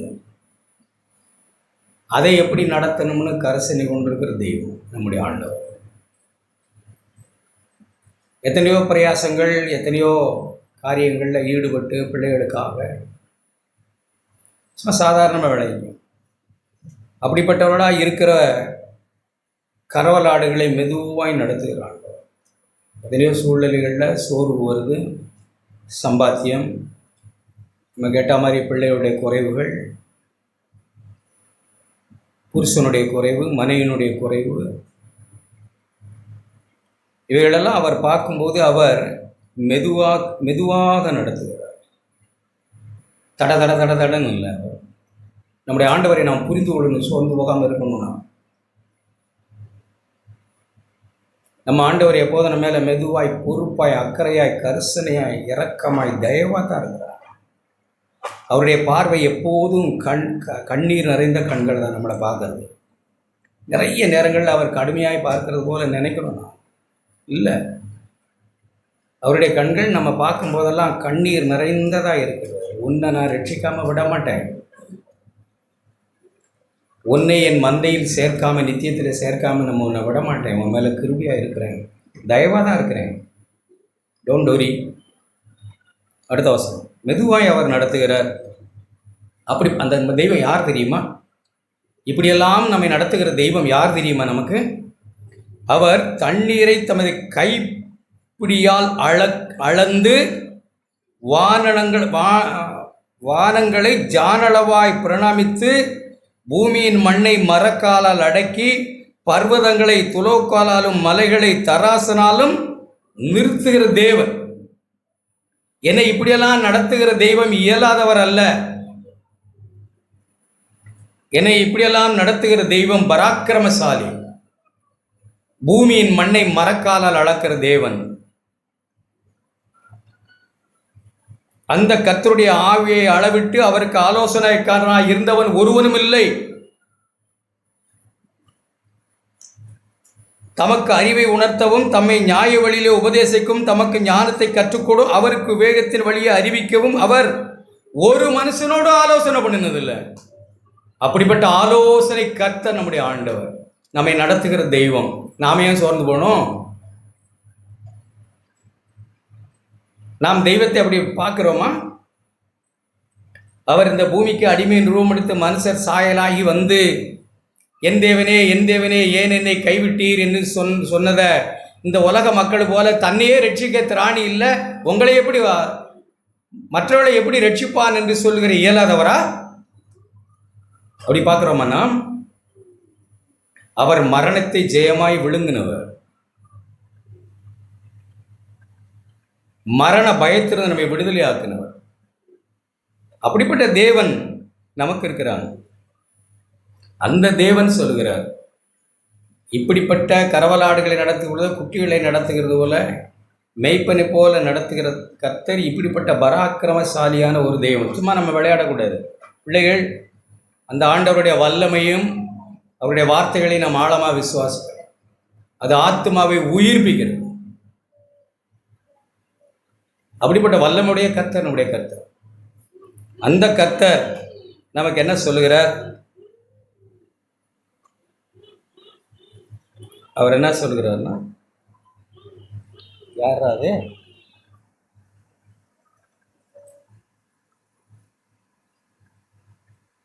அவர் 26 உங்கள் கண்களை ஏறெடுத்து பாருங்கள், மேலே உள்ள காரியங்களை படித்து பாருங்க. அவைகளை சிருஷ்டித்தவர் யார்? அவர் அவைகளின் சேனையை லெக்கத்திட்டமாய் புறப்பட பண்ணி அவருடைய மகா வல்லமையினால் கடைசியில் படிக்கிறேன். அவைகளில் ஒன்றும் குறையாமல் இருக்கு. நம்மை பார்த்து சொல்கிறோம், ஆவிக்குரிய யாக்கோபு இஸ்ரவேலே, என் வழி கர்த்தருக்கு மறைவாயிற்று. சில நேரங்களில் நாம் சோர்வின் வழிகளில் போகிறோம். ஏன் போகிறோம் தெரியுமா? தேவனுக்கு ஒன்றும் தெரியல, நமக்கு படுற கஷ்டங்கள் புரியல, நாம் போகிற பாதைகள் இருளாக இருக்குது, அதை தேவன் கண்டுக்காமல் இருக்காங்க. என்னுடைய பிரச்சனைகளை கண்டுக்க தேவன் இல்லை அப்படின்றது போல, யாக்கோபே இஸ்ரவேலே, என் வழி கர்த்தருக்கு மறைவாயிற்று என்றும் என் நியாயம் என் தேவனிடத்தில் எட்டாமல் போகிறதும் என்று நீ சொல்லுவான். நீ ஏன் சொல்ற அப்படி?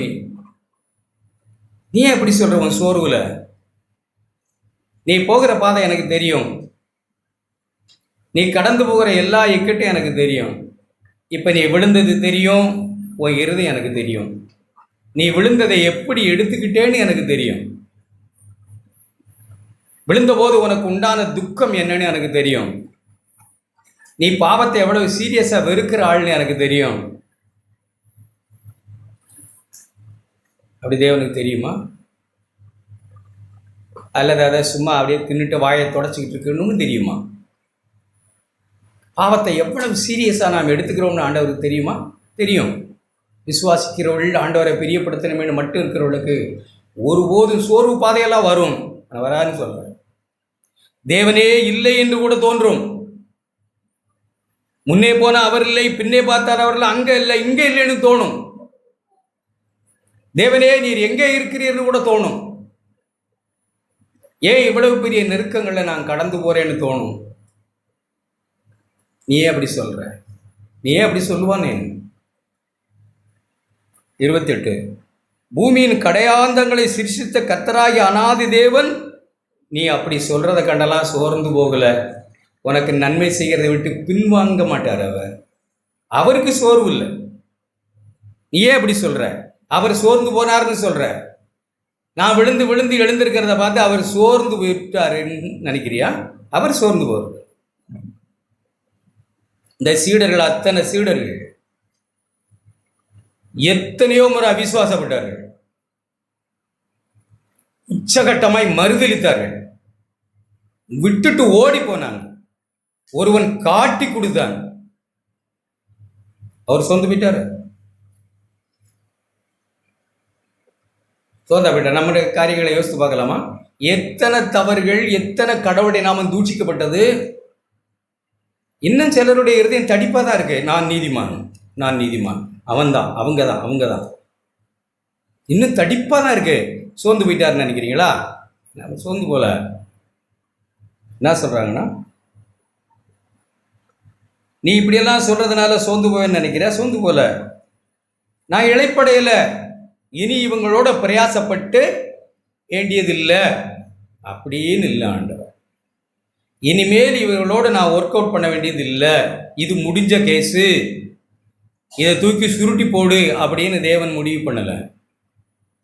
இழப்படைஞ்சு போல. நாம் என்ன விட்டுடுவோம்? நான் விட்டுருவேன். மனுஷன் எவ்வளோதான் ஒருத்தரோட ஓட முடியும்? அவ்வளோதான், விட்டுடலாம். ஆனால் நம்மை சிருஷ்டித்து நம்மை உருவாக்கின கர்த்தராகி தேவன் எப்படி சொல்றார்? இதை அறியாயோ, இதை நீ கேட்டதில்லையோ, அவருடைய புத்தி ஆராய்ந்து முடியாது. அவர் புத்தி உனக்கு தெரியுமா? அவர் சோர்ந்து போகிறதில்ல. உன் மேல அவ்வளோ அக்கறை இருக்கு அவருக்கு. உன் பின்னாடியே தான் இருக்கிறார்னு மறந்து போயிருக்கிறிய யாக்கோபே, இஸ்ரவேலே. உன்னை ரட்சிக்க தேவன் உன் மேலதான் அக்கறையா இருக்காருன்னு உனக்கு தெரியாம இருக்க. அவர் மறந்துட்டார் அப்படி இப்படின்னு நினைச்சிட்டு நீ உட்கார்ந்துருக்கிய. அவர் சோர்ந்து போனாரா? அவர் இளைப்படைந்துட்டாரா? சோர்ந்து போகிற 29வது வசனம். சோர்ந்து போகிறவனுக்கு அவர் பலன் கொடுக்கிற தெய்வம். சோர்வு வரும்னு அவருக்கு தெரியும். சோர்வின் பாதையில நாம போகவே கூடாது. நம்முடைய பாவம் நமக்கு சோர்வை தரும். பிறர் நமக்கு செய்கிற தீமைகள் நமக்கு சோர்வை தரும். தேவனைத்தான் நான் தேடினேன், தேவனுடைய வழிகட்டு தான் நான் நடக்கிறேன், அப்படியே இப்படி தீமை செய்கிறாங்க. தேவனுடைய சுவிசேஷத்தை சொல்லத்தானே நான் வெளிநாட்டிலிருந்து நானும் என் புருஷனும் பிள்ளைகளும் இங்கே வந்தோம். தொழுநோயாளிகளுக்கு தானே நாங்கள் இந்த ஊழியத்தை செய்துக்கிட்டு இருக்கிறோம். அப்படி இருக்கும்போது என் 2 பிள்ளைகளையும் புருஷனையும் ஜீப்பில் ராத்திரியோட ராத்திரியா மண்ணெண்ணெய் ஊற்றி எரிச்சு கொண்டுட்டாங்களே. சும்மா உட்காந்து இப்படி காலாட்டிக்கிட்டு பேசிக்கிட்டு இருக்கிறது இல்லை. அது ராத்திரியோட ராத்திரியாய் 2 பிள்ளைகளையும் புருஷனையும் மண்ணெண்ணெய் ஊற்றி கொளுத்திட்டாங்களே. சோறு வரலாம்.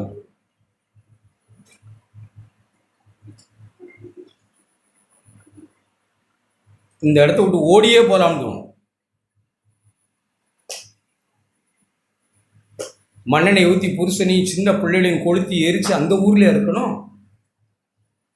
ஊரை விட்டு ஓடி போகலான்னு தோணும். ஆனால் நான் போக மாட்டேன், நான் இங்கே தான் இருப்பேன். இந்த ஜனங்களுக்கு தான் சேவை செய்வேன்னு ஒரு அம்மா இருக்காங்களா? நான் சொல்கிறது யாருன்னு தெரியுதா? கிளாடிஸ். இப்படியெல்லாம் கடந்து போகலாம்.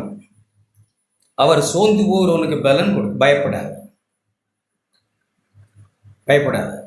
உலகத்தின் முடிவு வரையும் நான் உங்க கூட இருக்கிறேன். சோர்ந்து போகாது. அவனுக்கு பலன் கொடுக்குறார். என்ன பாருன்னு சொல்ற. என்ன பாரு?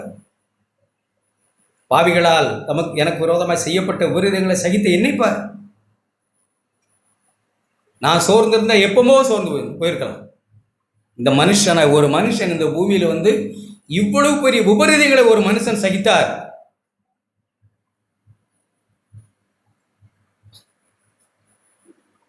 இவ்வளவு பெரிய போராட்டங்களை ஒரு மனுஷன் சகித்தார். கூட இருந்த நண்பர்கள் அவ்வளவு பெரிய துரோகம் செய்தார்கள், சகித்தார்.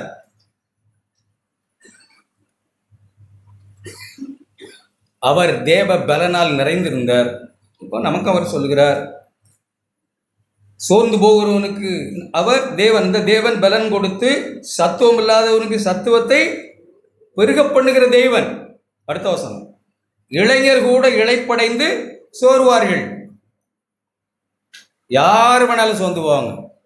இரத்த முறுக்கு கொஞ்ச நாள் அப்படி 60, 70, 80 ஏதோ வியாதி பிரச்சனைகள் காரியங்கள் நடக்குது. அப்ப எப்படி எல்லாம் இளைஞர் எல்லாம் சோர்ந்து போவாங்க. வாலிபர் சின்னதுல இடறி விடுவாங்க. அதிகமாக இடறி விழுகிறது திருமணத்தில். அதுக்கு முன்னாடி பார்த்தீங்கன்னா பெரிய திருமணம்னு வந்தால் அப்படியே எல்லாம் சுருண்டு புரண்டு. நான் எனக்கு ஒன்றும் சோறு வர்றதில்லை. ஏன் சோறு வர்றதில்லைன்னா, ரட்சிக்கப்படாத ஒருவரை பற்றி நம்ம ஏன் யோசிச்சுட்டு இருப்பானே. நான் ரட்சிக்கப்பட்டிருக்கான்னு நினச்சிருக்கலாம், அவ்வளோதான். ஒருவேளை சபையில் ஞானஸ்நானம் எடுத்தான்னு நான் ஏமாந்திருக்கலாமே தவிர தேவன் ஏமாறுகிறது இல்லை. பிதா நடாத நாற்றெல்லாம் வேரோட பிடுங்கப்படும், அவ்வளோதான். நான் சோர்ந்து போகலாம், நமக்கு தெரில. இங்கே எத்தனை பேர் ஆண்டவருடைய பிள்ளைகள்னு அவருக்கு தான் தெரியும், எனக்கு தெரியாது. இப்போ அவர் இங்கே வந்தால் நம்ம எத்தனை தடவை, இப்போ அவர் இங்கே ஃபிசிக்கலாக அப்படி வந்தார்னா எத்தனை பேர் அவர் அப்படி வந்து அவர் முகத்தை பார்த்து அப்படி இணங்கி இருப்பார். சும்மா வாய்க்கும் கைக்கான விளையாட்டில் மறுபிறப்பில் ஏற்படுகிற பிரச்சனைகள் ஒரு ஷோ அதெல்லாம் நடக்கத்தான் செய்யும். அத்தி இலைகளை உடுத்துக்கொண்டு, ஒருவேளை அத்தி இலை ஒருவருக்கு ஒரு நிர்வாணம் இல்லாமல் வேணா இருக்கலாம். நீ யோசித்தீங்கன்னா, இப்போ ஆதாமும் ஏவாளும் பாவம் செய்துட்டாங்க. அவங்க உடனே ஒரு அத்தி இலையை எடுத்து துணி மாதிரி செய்து உடுத்துக்கிட்டாங்க. அவங்க 2 பேரும் நிர்வாணத்தை மறைச்சிட்டாங்களா இல்லையா? அவங்க 2 பேருக்கு வேணா நிர்வாணம் மறைஞ்சிருக்கலாம். இப்போ தேவன் வந்தாரா இல்லையா? ஆதாமே எங்கே இருக்கிறாருன்னு கேட்டார். தைரியமாக வரணுமா வேணாமா? அவன் சொன்ன பதில் என்ன? அப்போ நிர்வாணமாக இருந்தாங்க. இங்கே கவனிங்க,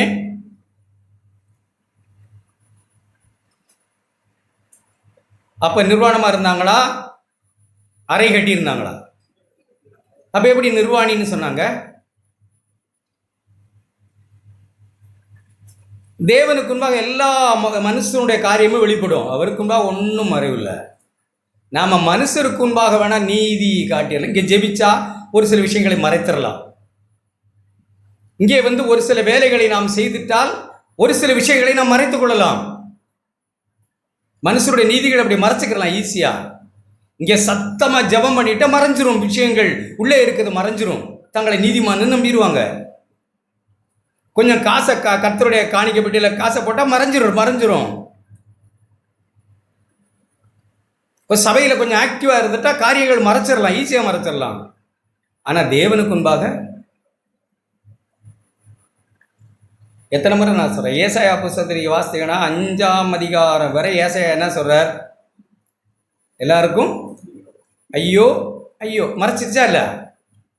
ஏசாயாவுடைய காரியங்கள் மறைஞ்சிருச்சா இல்லையா? அப்படின்னா அவர் என்னமோ பாவம் செஞ்சுக்கிட்டாருன்னு இல்லை, சுயநீதி மறைஞ்சிருச்சா இல்லையா? ஆனால் தேவனை சந்தித்த உடனே என்ன சொன்னார்? ஐயோ, என்ன சொன்னார்?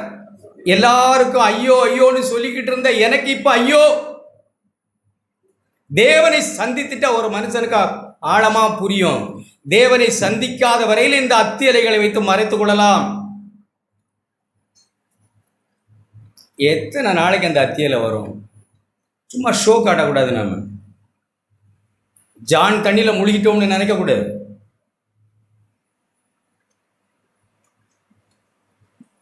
அப்படிலாம் நினச்சி நம்மளை வழிதப்ப பண்ண பார்க்குறான் பிசாசு. அத்தியலையில் உடுத்துக்கொண்டு அப்படியே குனிஞ்சு பேசினா, அது வந்து பேசினா, ஒரு மாதிரி நடந்தால் ஒரு சில காரியங்களை, நம்முடைய சுயநீதிகளை மறைக்கலாம், நம்முடைய பாவத்தை மறைக்கலாம்.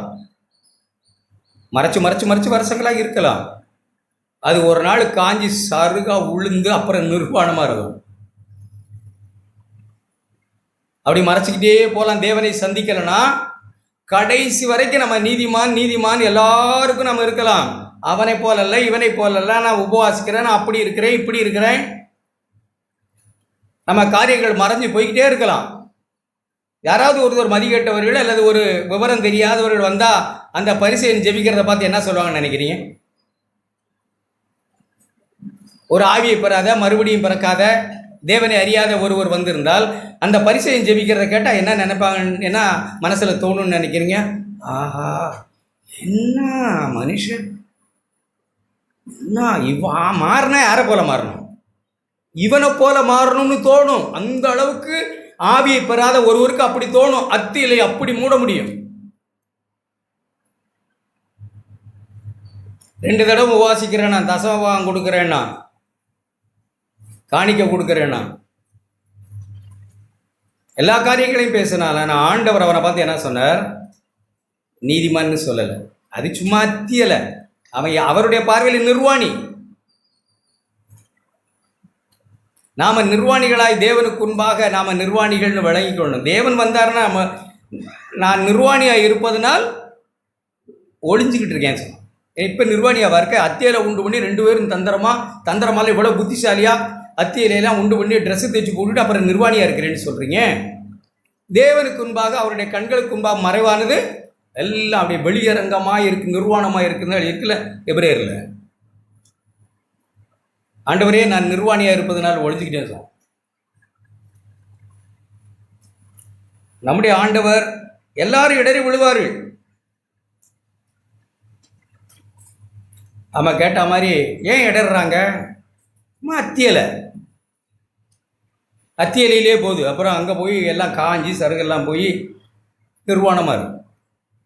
உண்மையாகவே தேவனை சந்தித்திருந்தால் ஏசாயாவை போல, யோவானை போல, அவ்வளோ பெரிய பரிசுத்தவான் அப்போஸ்தலன் யோவான் செத்தவனை போல விழுந்தார். அப்படிப்பட்ட மகா பரிசுத்த தெய்வம் நம்முடைய ஆண்டவர். அப்படிப்பட்ட ஆண்டவரிடத்தில் 31 வசனம் எல்லாரையும் வாலிபர் இடறி விழுவான்.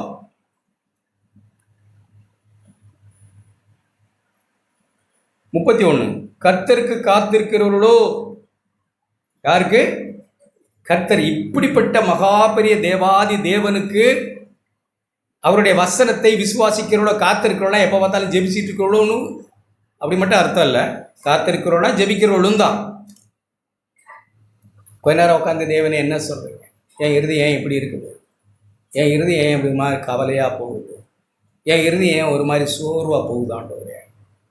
என் இறுதி ஏன் உங்கள் வார்த்தை அப்படி விசுவாசிக்க முடியாமல் தடுமாறுது? என் இருதயத்தில் இப்படிப்பட்ட ஒரு மாதிரி உணர்றேன். நல்லா இல்லை ஆண்டவரே அப்படின்னு உட்கார்ந்துருக்காங்க. தேவனே உங்கள் ஆவியினால் என்னை நிரப்பும்.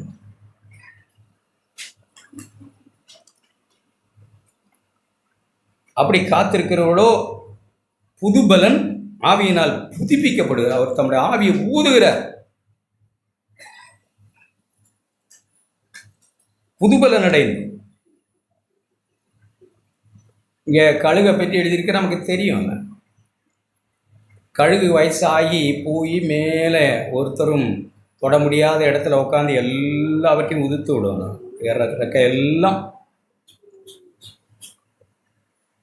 திரும்ப எல்லாம் புதுசாக முளைச்சி என்ன எழுதியிருக்கு? காத்திருக்குள்ள புதுபலன் அடைந்து. யாரை போல? கழுகினை போல செட்டைகளை அடித்து எழும்புவார்கள். அவர்கள் ஓடினாலும் இளைப்படைந்தவர்கள் இனி இளைப்படையார்கள். நடந்து சோர்ந்தவர்கள் இனிமே இந்த வாழ்க்கையிலே வந்த சோர்வுகளை இனி சோர்வடையார்கள். அப்படிப்பட்ட ஒரு நல்ல தெய்வம் நம்மை அழைக்கிறார். நம்மளை சோர்வின் வழியில் போக வேண்டாம்னு எச்சரிக்கிறார். உன் தேவன் உன் பாவங்களை மன்னிச்சிருக்கிறேன், அதை நான் நினைக்க மாட்டேன். நம்ம கேட்ட மாதிரி முதுகுக்கு பின்னாடி போட்டிருக்கேன், கடலின் ஆழத்தில் போட்டிருக்கேன், கிழக்கு மேற்கு எவ்வளவு தூரமாக போட்டிருக்கேன். பழைய உடன்படிக்கை பாவங்கள் மன்னிக்கப்பட்டது, பாவங்கள் மூடப்பட்ட வாழ்க்கை. புது உடன்படிக்கை பாவங்கள் கழுவப்பட்ட வாழ்க்கை. அப்படித்தான் யோவான் எழுதுகிறார், அப்போஸ்தலர் 4 1:7. அவர் நம்மை போன வாரம் கூட கேட்டார், ராஜாக்களும் பாவங்களை நம்மை கழுவி மூடி இல்லை. மூடுனா எப்போ வேணாலும் பார்க்கலாம். நம்ம கேட்டிருக்கோம்ல, ஒரு ஸ்க்ரீனை ஒரு போர்டில் எழுதுனி அதை ஒரு ஸ்க்ரீனை போட்டு மூடுனா எப்போ வேணாலும் விலைக்கு பார்க்கலாம். ஆனால் நம்முடைய பாவங்கள் கழுவப்பட்டிருக்கு. படிச்சிங்களா? யோவான் 1 யோவானில் நம்முடைய பாவங்களை நம்மை கழுவி ஒரு ஈர துணியால் அந்த எல்லாத்தையும் தொடச்சாச்சு. இப்போ அதை பார்க்கவே முடியாது. பழைய உடன்படிக்கையின் சிலாக்கியம் அப்படி இல்லை. பழைய உடன்படிக்கை 32ஆம் சங்கீதம் மூடப்பட்டது.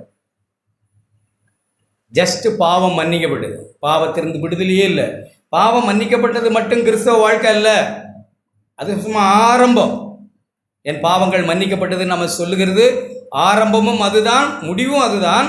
ஆனால் ஆரம்பத்திலேயே நம்ம இருக்கக்கூடாது, முடிவில் ஒன்று போகணும்.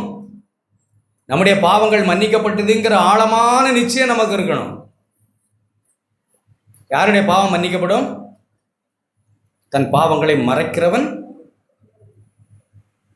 நான் எவ்வளவு காலம் அத்தியலையாய் மூடிக்கொண்டு நம்முடைய பாவங்களை மறைத்து மறைத்து நம்ம இருக்கிறோமோ, எப்போ போனாலும் தேவனிடத்தில் கில்ட்டியாக தான் நிற்போம். நான் சொல்கிறேன், இதில் சந்தேகமே இல்லை. எப்போ நம்ம பகிரங்கமாய் தேவனிடத்தில் அறிக்கை செய்து மனுஷனிடத்துல தேவனிடத்தில் பகிரங்கமாக ஆனோன்னா நம்முடைய பாவம் மன்னிக்கப்பட்டதுங்கிறது ஆழமான நிச்சயம் இருக்கும். அது கழுவப்பட்டு விட்டு நாம் மறைச்சா மன்னிக்கப்பட்டதுன்னு நம்ம யோசிச்சுக்கிட்டு இருந்தோம்னா அப்பப்போ விலைக்கு பார்த்துக்கிட்டே தான் இருக்குது.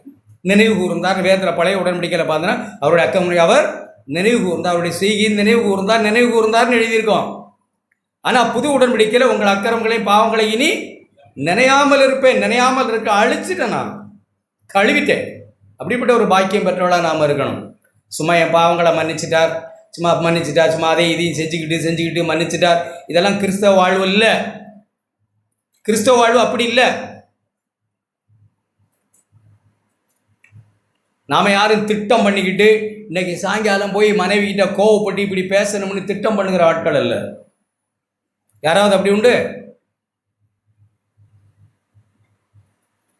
ஒரு கிறிஸ்தவன் அப்படி இருக்க முடியும்?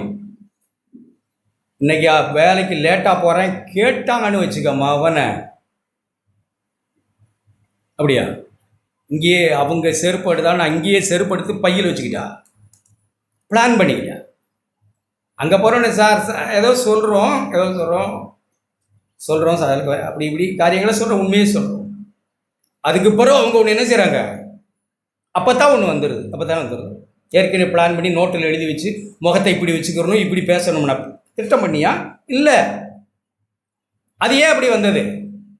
நம்மிடத்தில் நல்லது இல்லை. நன்மை செய்ய விரும்புகிற நம்மிடத்தில் நன்மை இல்லைன்னு காட்டு. நன்மை செய்ய விரும்புகிற என்னிடத்துல தீமை இருக்குன்னு நான் உணர்றேன்.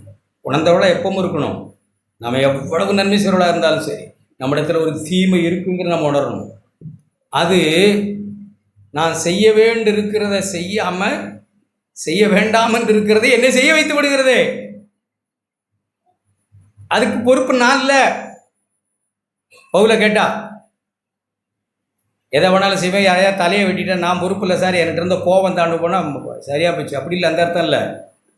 எனக்குள் வாசமாக இருக்கிற பாவமே அப்படி செய்கிறது. பாவத்து மேலே பழிய போடலை, நான் பாவி. எப்பவும் ஜாக்கிரதையாக இருக்கிறோம். கோபம்னா கத்தியை தீட்டி இடுப்பில் சொருகிக்கிட்டு தான் போயிட்டு இருக்கோமா? கத்தியை தீட்டி இடுப்பில் சொருகிக்கிட்டு போகிறது போல ஒரு கோபக்காரன் எப்படி இருப்பானோ அப்படிப்பட்டவன் நான். என்னிடத்துல ஒரு நல்லது இல்லைங்கிற பயத்தோடு இருக்கும், அக்கறையாக இருக்கும். ஒரு வசனத்தை இப்போ நான் வாசித்தேன், நீதிமொழிகள் புஸ்தகம்னு நினைக்கிறேன், 14ஆம் அதிகாரம். சகோதரர்கள் பேசிக்கிட்டு இருந்தவங்க எனக்கு அதை எப்படி எழுதியிருக்குன்னா,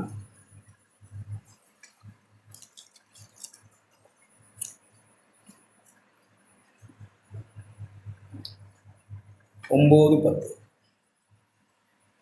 மூடர் பாவத்தை குறித்து பரியாசம் பண்ணுகிறார். 2 பேர் எழுதியிருக்கணும் வச்சு. மூடர் பாவத்தை குறித்து பரியாசம் பண்ணுகிறார்னு எழுதியிருக்கணும். மூடர்னு 2 பேர் எழுதி. புருஷன் மனைவி பாவத்தை குறித்து பரியாசம் பண்ணிக்கிட்டு இருக்காங்க. எப்படி பரியாசம் பண்ணுறாங்க? நீ தான் நான் தான், நீ தான் நான் தான், நான் சரி நீ தப்பு, நீ சரி நான் தப்புன்னு பரியாசம் பண்ணிக்கிட்டு இருக்கிறாங்க. அடுத்து எப்படி எழுதியிருப்பார்? நீதிமான்களுக்குள்ளே தயை உண்டு. என்ன தயை இருக்கு? மனைவி ஏதோ மிஸ்டேக், புருஷனிடத்தில் ஒரு தயை இருக்கு. நான் உணர்ந்த சொல்கிறேன். நான் இப்படி என் மனைவியை பார்க்கத்தான் விரும்புகிறேன், அப்படி தான் பார்க்கணும். என் மனைவிக்குள்ள ஒரு தவிப்பு இருக்கு. அது என்ன தவிப்புன்னு நான் பார்க்குறேன்னா, கிறிஸ்துவே உங்களுக்கு நான் கீழ்ப்படுகிறது போல என் புருஷனுக்கு கீழ்ப்படியணுன்ற தவிப்பை நான் கண்களிலும் முகத்திலும் பார்க்கிறேன். அப்படிதான் பார்க்கணும். அப்படி ஒரு தவிப்பு, ரட்சிக்கப்பட்ட உங்கள் மனைவியை நீங்கள் நேசிக்கிறது உண்மைன்னா, உங்கள் மனைவி ஆண்டவருக்கு பிரியமாய் வாழ விரும்புகிறாருன்னு நீங்கள் விசுவாசிக்கிறது உண்மைன்னா, உங்கள் மனைவியினிடத்தில் இருக்கிறது தவறு. அதை எப்படி பார்க்கணும் அப்படின்னா, அவளுக்குள்ள ஒரு தவிப்பு இருக்குது. இயேசுவே உங்களை போல வாழணும்னு ஆசை இருக்க முடியல. எனக்கு என்ன இருக்குது? தயை. எப்படி இருக்கு? 9 வசனம், நீதிமான்களுக்குள்ளே தயை இருக்கு. புருஷன் ஏதோ ஒன்று சொல்லிட்டார், சொல்லிக்கிட்டே இருப்பார். இல்லை, அவர் புருஷன் இல்லை, நம்ம எப்படி சொல்ல, எப்போ ஒன்று சொல்லிட்டார். ஆனால் மனைவிக்கு என்ன தோணுதுன்னா, கிறிஸ்து சபையை நேசித்தது போல தன் மனைவியை நேசிக்கணும்னு என் புருஷனுக்கு அவ்வளோ ஆவல் இருக்குது. அவர் கண்களிலும் அவருடைய பேச்சிலும் தெரியுது. பார்க்க முடியுதா? அதான் கிறிஸ்தவ வாழ்வு, கிறிஸ்தவ குடும்பம். அப்படி கண்களை பார்த்து, புருஷனுடைய கண்ணை பார்த்து, ஓ அவர் ஒரு தப்பு பண்ணிட்டு அவருடைய தவிப்பு எனக்கு புரியுது. அவர் இப்போ பேசின பேச்சுக்கு முன்னாடி அவர் கண்களிலும் அவருடைய முகத்திலும் ஒரு தவிப்பை நான் பார்க்குறேன். இயேசுவே உங்களை போல நான் இல்லையே அப்படிங்கிற தவிப்போடு இருக்கிறவர் அவர் அப்படின்னு தயவு செய்கிறாங்க. இப்போ பரவாயில்ல, மன்னிப்பு கேளு, மன்னிப்பு கேளு. இன்னும் அவங்க ஏற்கனவே மன்னிச்சிட்டாங்க. அந்த அப்படி தயவு பாராட்டி அவர் மன்னிப்பு கேட்கணும்லாம் அவசியம் இல்லை. அவருடைய இதயமும் அவருடைய கண்களும் புரியுது. இயேசுவே,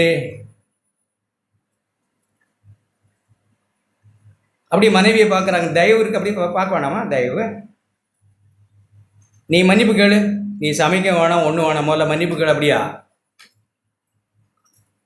அதையே என்னட்ட கேட்குற, வா வேலையை பாரு. அப்படியா? எப்போ பார்த்தாலும் அப்படியா? நீ மன்னிப்பு கேட்குற வரைக்கும் மகாராஜா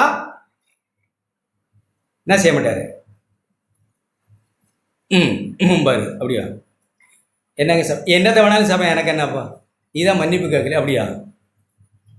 அது இல்லை, கிறிஸ்தவ வாழ்க்கை அப்படி இல்லை. தயவு இருக்கு. நீதிமான்களுக்குள்ளே ஒருவருக்கு ஒருவர் தயவு உண்டு. நான் சொல்றதை சரியா புரிஞ்சுக்கணும்.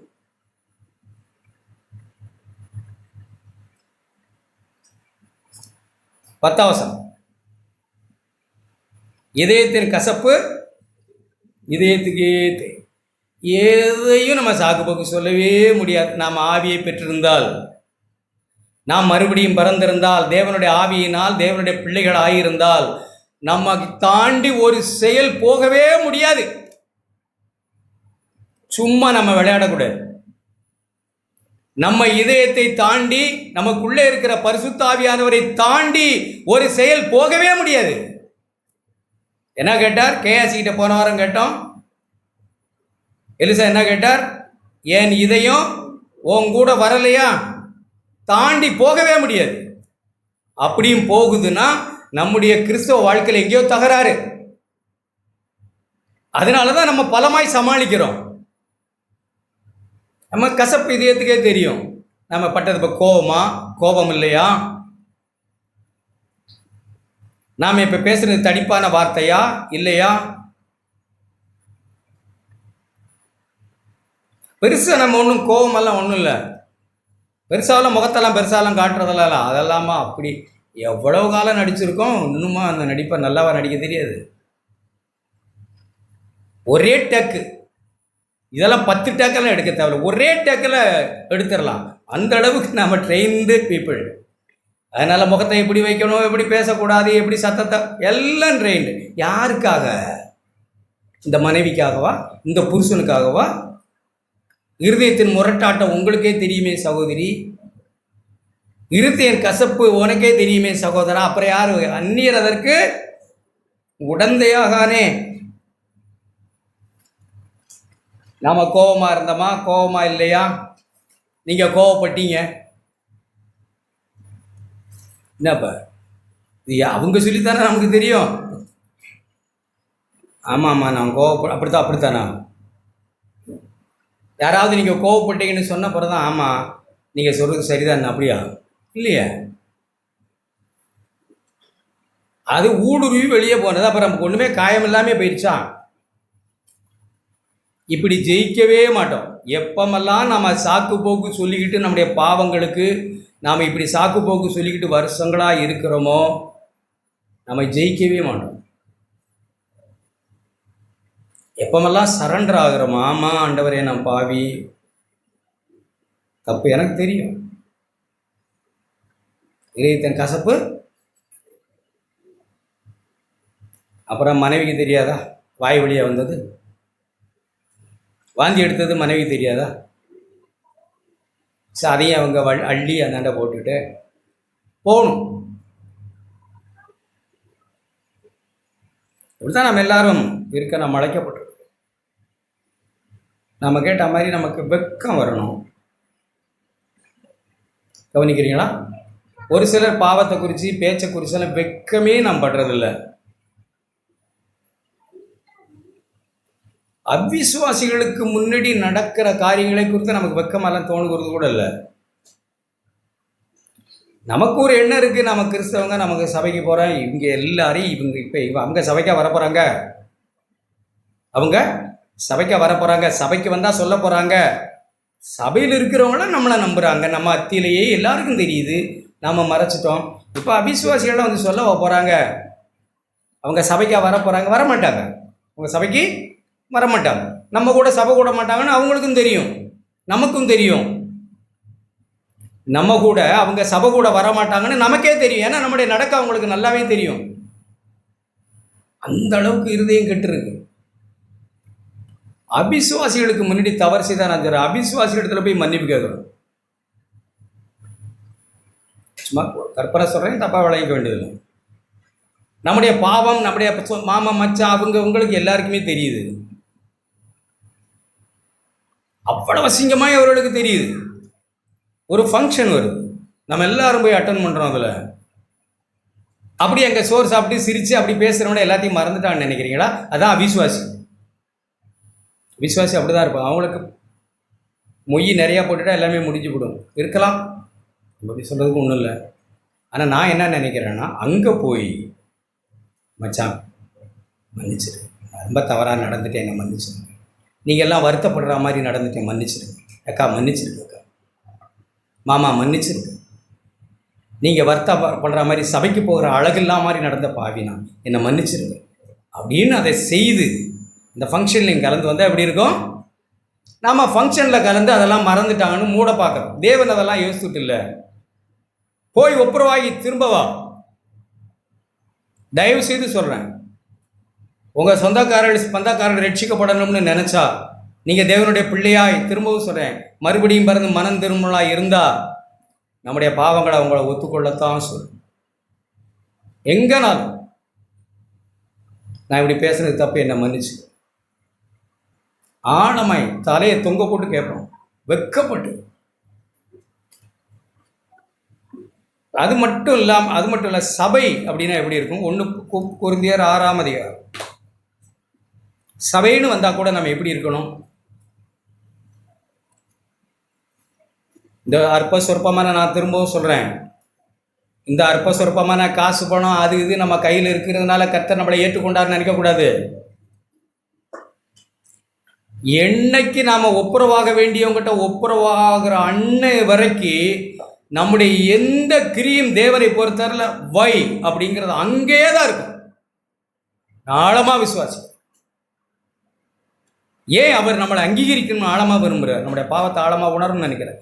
நாம் என்னதான் செய்தாலும், என்ன இதற்கு பலிபடுத்த காணிக்கையை செலுத்த வந்து உன் சகோதரன் பேரில் உனக்கு குறை உண்டு நீ உணர்ந்தால் உன்னை காணிக்கை அங்கேதானே வைத்து விட்டு போய் அவ்வளோதான் தேவனுடைய வார்த்தை. அதுக்கு பிறகு காரியம் வந்து செய், காரியங்களை பண்ணி சரியா பண்ணு. நாம் நினச்சிக்கிட்டு கூட தேவன் எதையோ ஏற்றுக்கொண்டாருன்னு இல்லவே இல்லை. போ, வை, போ, அவ்வளோதான். வச்சுட்டு நாம் போய் ஒப்புரவாகி வந்து தான் காரியங்கள் எதையும் பண்ண முடியும். அதுக்கு மேலே நான் பண்ணுகிறேன்னா அது அங்கேயே தான் இருக்கும் தேவனை பொறுத்தவரையில். தேவனுக்கு இதிலெல்லாம் ஒன்றும் கடின மனம் அல்ல. அவர் நம்மேல அவ்வளோ அன்பு அக்கறையுமா இருக்கிறாங்க. ஒரு அஞ்ஞானி பலியிடுகிறது போல என் பிள்ளை பலியிடக்கூடாது. திருந்துகிறதுக்காக நம்ம வெட்கப்பட்டு ஆழமாக மனம் திரும்புறதுக்காக. என்ன சொல்கிறாங்க? 1 கொரிந்தியர் 6ஆம் அதிகாரம் 5ஆம் வசனம், உங்களுக்கு வெட்கம் உண்டாகும்படி இதை சொல்லுகிறேன். 4ஆம் வசனத்தை அப்படி படிக்கிறேன். இந்த உலகத்துக்கேற்ற வழக்குகள் உங்களுக்குள்ளே இருந்தால்,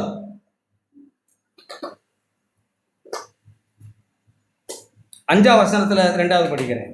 சகோதரனுக்கும் சகோதரனுக்கு உண்டான வழக்கு, மனைவிக்கும் புருஷனுக்கும் உண்டான வழக்கு. அப்படி படி. மனைவிக்கும் புருஷனுக்கும் உண்டான வழக்கு, சகோதரனுக்கும் சகோதரனுக்கு உண்டான வழக்கு. அதை உங்களை வெட்கம் உண்டாக சொல்லுகிறேன். நீ காரியங்களை சரி செய்ய. மன்னிப்பு கேட்கறது நம்ம ஈஸியாக வழங்கியிருக்கலாம். ஆனால் மன்னிப்பு கேட்கறது கடந்து போகிற பாதை பெருசு. வெட்கத்தை விடணும், கண்ணில் கண்ணீர் இருக்கணும். அங்கே தான் மன்னிப்பு கேட்டுவாங்க. சாரி, எப்படி இல்லை, சாரி இல்லை, சொரி தான். அப்புறம் அது மன்னிச்சுங்க சார், அப்படி இல்லை. என்ன யாராவது சொன்னாங்க, கவனிக்கல, ஃபோனை வச்சுக்கிட்டு எப்படியோ சொன்னாங்க சாரி, அப்படி இல்லை. உனக்கு மன்னிப்புக்க முடியாத அளவுக்கு சொறி பிடிச்சிருக்கு. மன்னிப்பு கேட்குறேன்னா எப்படி? கையை பிடிச்சு அப்படியே கண்களில் கண்ணீர் வந்து என்னை மன்னிச்சிருங்க சார், மன்னிச்சிருங்க பிரதர், சாரி. மனைவி எப்படி பார்த்து கையை பிடிச்சி மன்னிச்சிருங்க, ஐயாட்டி உன்னை நான் காயப்படுத்தினேன், அப்படி இல்லாமல் மன்னிப்பு. மன்னிப்பெல்லாம் பழகி போன ஒரு வெட்கப்படாதவர்களின் ஒரு மறைவிடமாய் போய்விட்டது. வெட்கப்படணும். வெட்கப்பட்டு அதை செய்ய திரும்ப நாம். வெட்கம்னா என்ன? வெட்கம் எப்போ வரும்னு சொல்லுங்க யாராவது ஒருத்தர், நான் முடிச்சுக்கணும். வெட்கம் எப்போ வரும் நமக்கு? சார், கையும் களவுமாய் பிடிக்கப்படும் போது. Very good. நாம திருடுகிறோம், யாரோ ஒருத்தர் நம்ம கையும் களவுமா பிடிக்கிறாங்க, எப்படி இருக்கும்? ஷேம், வெட்கம். இப்ப நான் கோவப்பட்டேன், ஒரு பாவம் செஞ்ச, பார்த்தது யாரு? தேவன். வெட்கம். சாத்தான் வெட்கம் என்றான். சாத்தான் நம்மளை பார்த்த நாம நினைக்கிறோம் அப்படி ஏதோ அவன் குதூகலமா இருக்கிறான். காயவாளி பயல சும்மா அங்கேயும் இங்கேயும் வாய் இங்கேயும் சிகரெட் ஊதுற மாதிரி. அங்க ஒரு ஆளா இருக்க, இங்க ஒரு ஆளா இருக்க. வெக்கமா இல்லைன்னு தான் கேட்குற பவுல். அந்த வழக்க உனக்கும் மனைவிக்கு உண்டான வழக்க தீர்க்க உங்க புள்ள இல்லை, அதை கேளு, அது தீர்த்துரும். ஏம்பான்னு சொல்லிடும். பிள்ளைகள் பார்க்குதுங்கிற வெக்கல்ல. நம்ம 4 சோத்துக்கத்துல தானே எதையோ பேசிட்டோம், கோவப்பட்டுட்டோம்னு நினைக்கிறோம். ஏன்னா மறுபடியும் பிறந்த ஒரு பிள்ளைகளுடைய வாழ்க்கையில ஒரு ஆழமான வெக்கம் இருக்கும். பாவத்தை குறிச்ச வெக்கம் இருக்கும். மன்னிப்பு கேட்க, ஐயோ இவ்வளவு வெக்கக்கேடா நடந்துட்டேனே, இப்படி பரிசுத்தமாய் வாழ வேண்டும்னு நினைச்சா நான் கையும் களவுமா இப்ப பிடிக்கப்பட்டுட்டேனே அப்படின்ற ஆழமான வெக்கம் இருக்கும். இப்படிப்பட்டவர்களுக்கு ஒரு நிரந்தரமான ஜெயமும் இருக்கும். நிச்சயமா ஆழமான ஒரு துக்கம் நம்முடைய மன்னிப்பில் இருந்தால், ஆழமான ஒரு கண்ணீரும் இறுதிய நொறுங்குதலும் அந்த மன்னிப்பில் இருந்தால், நான் எத்தனையோ முறை உணர்ந்திருக்கிறேன். மன்னிப்பு கேட்கறது சாதாரண விஷயம் இல்லை. அது நம்முடைய ஜீவனை இழக்கிறது, அவமானப்படுகிறது. நம்முடைய ஸ்தானத்தை விட்டு இறங்கி கீழே வந்து அவமானப்படுகிறது. வெக்கம் நமக்கு. அப்படி நாம் வெக்கம் படும்படிக்கு அதை நடந்துட்டோம்னா, மன்னிப்பு கேட்டுட்டோம்னா, நம்முடைய வாழ்க்கையில் ஒரு வெற்றி துவங்கிடுச்சுன்னு தான் அர்த்தம். சோரி அப்படின்ட்டு நம்ம பாட்டில் போய்கிட்டு இருந்தோம்னா எதை பற்றி உணர்வு இல்லைன்னா அவங்கள பற்றி இங்கே நம்ம பேசிக்கிட்டே இல்லை. அவங்க சபையில் இருக்காங்களா இல்லையான்னு தெரில எனக்கு. எதை வேணாலும் செய்வோம், எதுவுமே ஒரு உணர்வை நமக்கு தரலை. நம்முடைய பாவத்தை குறித்த உணர்வு தரலை, நம்முடைய பேச்சை குறித்து நமக்கு ஒரு உணர்வு தரலை, நம்முடைய செய்கை குறித்து நமக்கு ஆழமான ஒரு துக்கம் உண்டாகலை. எல்லாமே நமக்கு கேஷுவலாக இருக்குது. சேருனா சேரு, தண்ணினா தண்ணி, அங்கே போனால் அங்கே, இங்கே போனால் இங்கே. நம்ம ஒன்றும் இல்லைன்னு அர்த்தம். நம்ம கிறிஸ்தவர்கள் சபைக்கு வருகிறோம், ஆண்டவரை தேடுகிறோம் அர்த்தம் இல்லை. நாம தான் முடிவு பண்ணணும். நம்ம மறுபடியும் பிறந்த கிறிஸ்துவின் ஜீவனால் நடத்தப்படுகிற பிள்ளைகள் தானே. அவருக்குள் ஜீவன் இருந்தால், அவருடைய ஜீவன் நமக்குள் இருந்தால், அந்த ஜீவன் மனுஷருக்கு ஒளியார். அந்த ஒளி எப்படி இருக்கும்? இவர்கள் தவறு செய்தால் நொறுங்கி உடைஞ்சு மன்னிப்பு கேட்குற மக்கள். சாக்கு போக்கு நம்ம கிட்ட நீட்டிக்கிட்டு போகிறவங்கள. அப்புறம் நான் சொல்கிறத நீ கேட்கக்கூடாது, நான் தலைமை இல்லையா குடும்பத்தில், அப்படியே மனைவி பாம்பாட்டம் படம் எடுத்தவங்க பாம்பாட்டம் அப்படியே சுருட்டுறாங்க. ஏன்னா தலைவருன்றோம், நான் நடத்த அதிகாரம் இல்லையான்றோம். அப்புறம் நான் உனக்கு அடுத்து அடி போனால் ஏன் சம்பாத்தியத்தில் தானே நீன்றோம். அப்புறம் வேற என்ன, அடுக்கிக்கிட்டே போன உடனே சீறி நம்மளை சரி பண்ண வந்தவங்க அப்படியே போய் நம்மளை நாசத்தில் கொண்டு விட்டுடுறாங்க. சரி போ. சில புருஷர்கள் போகிற வழி நாசத்தின் வழி. ஏன்னா மனைவி ஒரு பங்காளி அல்ல, ஒன்றும் செய்ய முடியாது. எடுத்த படம் அருணாசலம் சொல்ல பேர் மூர்க்கம்னா ஆத்தே மூர்க்கம்.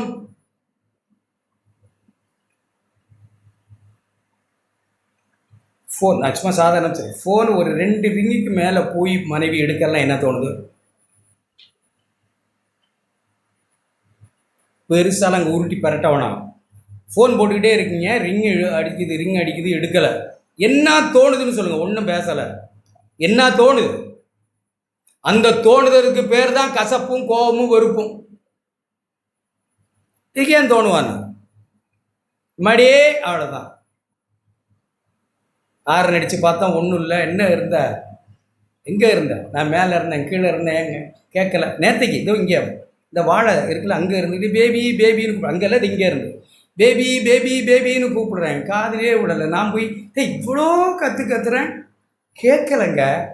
எங்கேருந்து கூப்பிட்டீங்க? இது இங்கேருந்து. கேட்கலன்னு சொல்லக்கூடாது, கேட்டுறணும். ரிங் அடித்தா உடனே ஓடி வந்து எடுத்தோம். நீங்கள் பார்த்துருக்கீங்களா? ஒருவரோடு பேசிக்கிட்டு இருக்கிறார், இன்னொரு தொடர்பு இருக்கிறார், 2க்கு 3 தடவை அடித்தா எப்படி இருக்கு? நான் சும்மா அப்படி செஞ்சு காட்டேன். இப்படி இல்லை. எப்படி இருக்கணும்? ஏதோ ஒரு வேலையாக இருப்பாங்க, இருக்க முடியறது இல்லையா? அப்படியே விட்டுறாதீங்க. ஏதோ மயக்க எங்க போட்டாலும் போட்டிருக்கலாம். கதவை உடைக்கன்னா உடைக்க வேண்டுரும். அப்புறம் அரை மணி நேரம் அடிக்கிறேன், வீடு திறக்கலைன்னா என்ன? நான் பொறுமையாக இருக்கிறேன். இப்படி இல்லை. பக்கத்தில் போய் சத்தமாக கூப்பிட்டு காரியங்களை செய்ய தான் செய்யும். மயக்கம் போட்டு விடுந்தா என்ன செய்யும்? ஆனால் எரிச்சல் இருக்கா இதயத்தில்? பழைய உடன்படிக்கை பிள்ளைகளை பெரம்புனால் அடிக்கணும்னு எழுதியிருக்கு. நம்ம அதுக்கு எதிர்ப்பு இல்லை. ஆனால் புது உடன்படிக்கையில் எப்படி எழுதியிருக்கு? என்ன எழுதியிருக்கு? என்ன உண்மையாக சொல்ல மாட்டேன்றீங்க? கொலைசியர் புத்தகத்தில் எப்படி எழுதியிருக்கு? பரிசுத்த ஆவியானவர் வந்து ஸ்டேஜ் எல்லாம் அப்படியே தாண்டி வர்றதை நான் பார்க்குறேன். நம்மளை எப்படி அவங்க உணர்த்துறாங்கன்னு பாருங்க. பிதாக்களே 26 வசனம் 3:21, கொலைசியர் 3:21. பிதாக்களே உங்கள் பிள்ளைகள் திடனற்று போகாதபடி அவர்களுக்கு கோபம் ஊட்டாதீங்க. அடிக்கிறது மறைஞ்சிட்டு, அடிக்க வேணான்னு சொல்ல. இப்போ அடிக்கிற டெக்னிக் போயிட்டு என்ன சொல்கிறாங்க? திடனற்று அவர்கள் போகக்கூடாது. அவங்கள என்ன செய்யக்கூடாது? இரிட்டேட் பண்ண, கோவப்படுத்தக்கூடாது. எங்கேயோ வந்துட்டாங்க ஆண்டவர் நம்மளே நடத்தி கொண்டு வருகிற பாதை. பெரம்பு எடுத்துக்கிட்டு அப்பா பெரம்பு வச்சுருக்கேன்ட்டான்ட்டு அப்படியெல்லாம் இல்லை. பழைய உடன்படிக்கை அப்படி எழுதிருந்துச்சு தான். முரட்டாட்டம் உள்ள ஜனம், கீழ்ப்படியாத ஜனம், வணங்கா கழுத்துள்ள பிடரி நரம்பு இரும்பென்று சொன்ன ஜனத்துக்கு. ஆனால் ஆவியை பெற்ற ஒரு பிள்ளைக்கு, ஆவியை பெற்ற ஒரு தகப்பன், ஆவியை பெற்று வாழ வேண்டும் என்று நினைக்கிற ஒரு பிள்ளைக்கு அவனை கோபப்படுத்தாமல் திடனிட்டு போகாதபடிக்கு அவனை கோபப்படுத்தாமல் இருக்க பழக வேண்டியது. பிள்ளைகள் அப்படி தான் செய்யணும். நம்முடைய கோபத்தை தூக்கி அடிக்கிறதா? அடிக்கிறது என்னத்துக்கு அதிகம்? சும்மா சார், நீங்கள் அடிக்கிறது அதிகம் என்னத்துக்குன்னு நினைக்கிறீங்க? நம்முடைய கோபத்தை தீர்க்கும் ஒரு வழி. அப்படியா? கர்த்தருடைய சிக்ஷையிலும் போதனையிலும் எபேசியரில் எப்படி பேசுது பாருங்க. அதே எபேசியரில் எப்படி பேசுகிறார் அப்போஸ்தலன் பவுல் பரிசுத்த ஆவியானவர் மூலமாய்.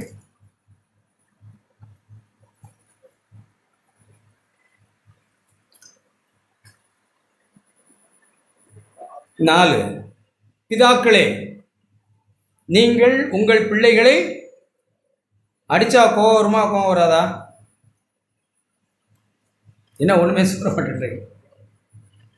அப்போ ஒரு ஸ்டேஜ் மேலே வந்துட்டாங்களா? அடித்தா பிள்ளைகளுக்கு அன்பு வருமா? உங்களுக்கு அன்பு வருமா? யாருக்காவது அன்பு வருமா? தெரில, கோபம் தான் வரும். அப்போ கோவப்படுத்தாமல் இருக்கிற ஒரு வழி என்ன சொல்கிறாங்க பாருங்க. கர்த்தருக்கேற்ற ஒரு சிக்ஷை. அப்போ கர்த்தர் கேட்குற ஒரு சிக்ஷை ஏதோ இருக்குது, அதை கண்டுபிடிக்கணும். அடுத்து போதனை. என்ன போதனை? அதை செய்யாத, இதை செய்யாத, இதை செய்யாத, அப்படி இப்படி இப்படி இப்படி இப்படி so many commandments. அப்படி இல்லை, ஒரு ஆரோக்கியமான உபதேசம். அப்படித்தான் இருக்கு, ஒரு ஆரோக்கியமான உபதேசம். கிறிஸ்து நமக்காக சிலுவையில் மரித்திருக்கிறார், நம்முடைய பாவங்களுக்காய் மரித்திருக்கிறார், அவர் நமக்காக ரத்தம் சிந்திருக்கிறார் என்கிற ஆழமான என்ன எழுதியிருக்கு? ஆரோக்கியமான உபதேசம். நாம் ஆண்டவருடைய பிள்ளைகள் அப்படின்ற உபதேசம். உபதேசத்திலும் அவர்களை வளர்த்துவோம். நான் எத்தனையோ தவறு செய்தவன், 30 வயசில் 35 வயசில் பிள்ளைகிட்ட மன்னிப்பு கேட்டவனும், என்னை மன்னிச்சிருப்பா, உன்னை வளர்க்க வேண்டிய வழியை தெரில. நேற்று என் மூத்த மகன்கிட்ட பேசிட்டு, ஏதோ குடும்பமாக கல்யாணம் ஆகிட்டீங்க அப்படின்னு அப்படியே உங்களை விட்டுட்டோன்னு ஒரு ஃபீலிங் இருக்குப்பா. அழுதுட்டேன் நான்.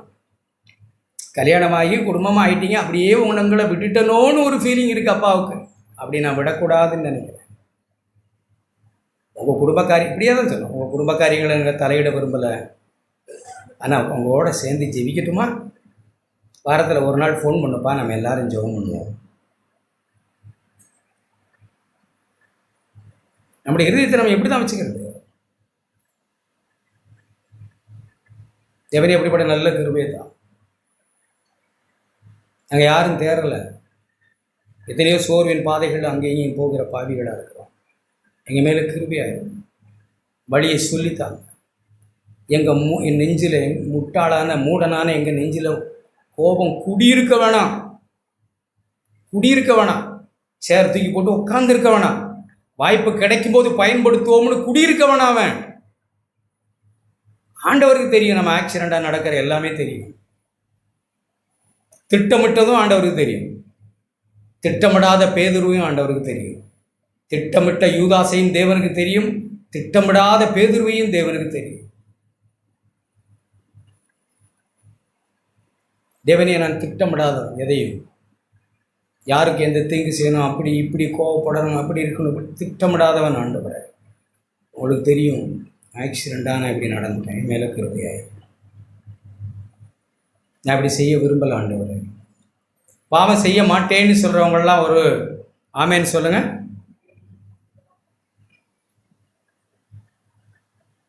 நம்ம சத்தியத்தை சரியாக புரிஞ்சில்ல.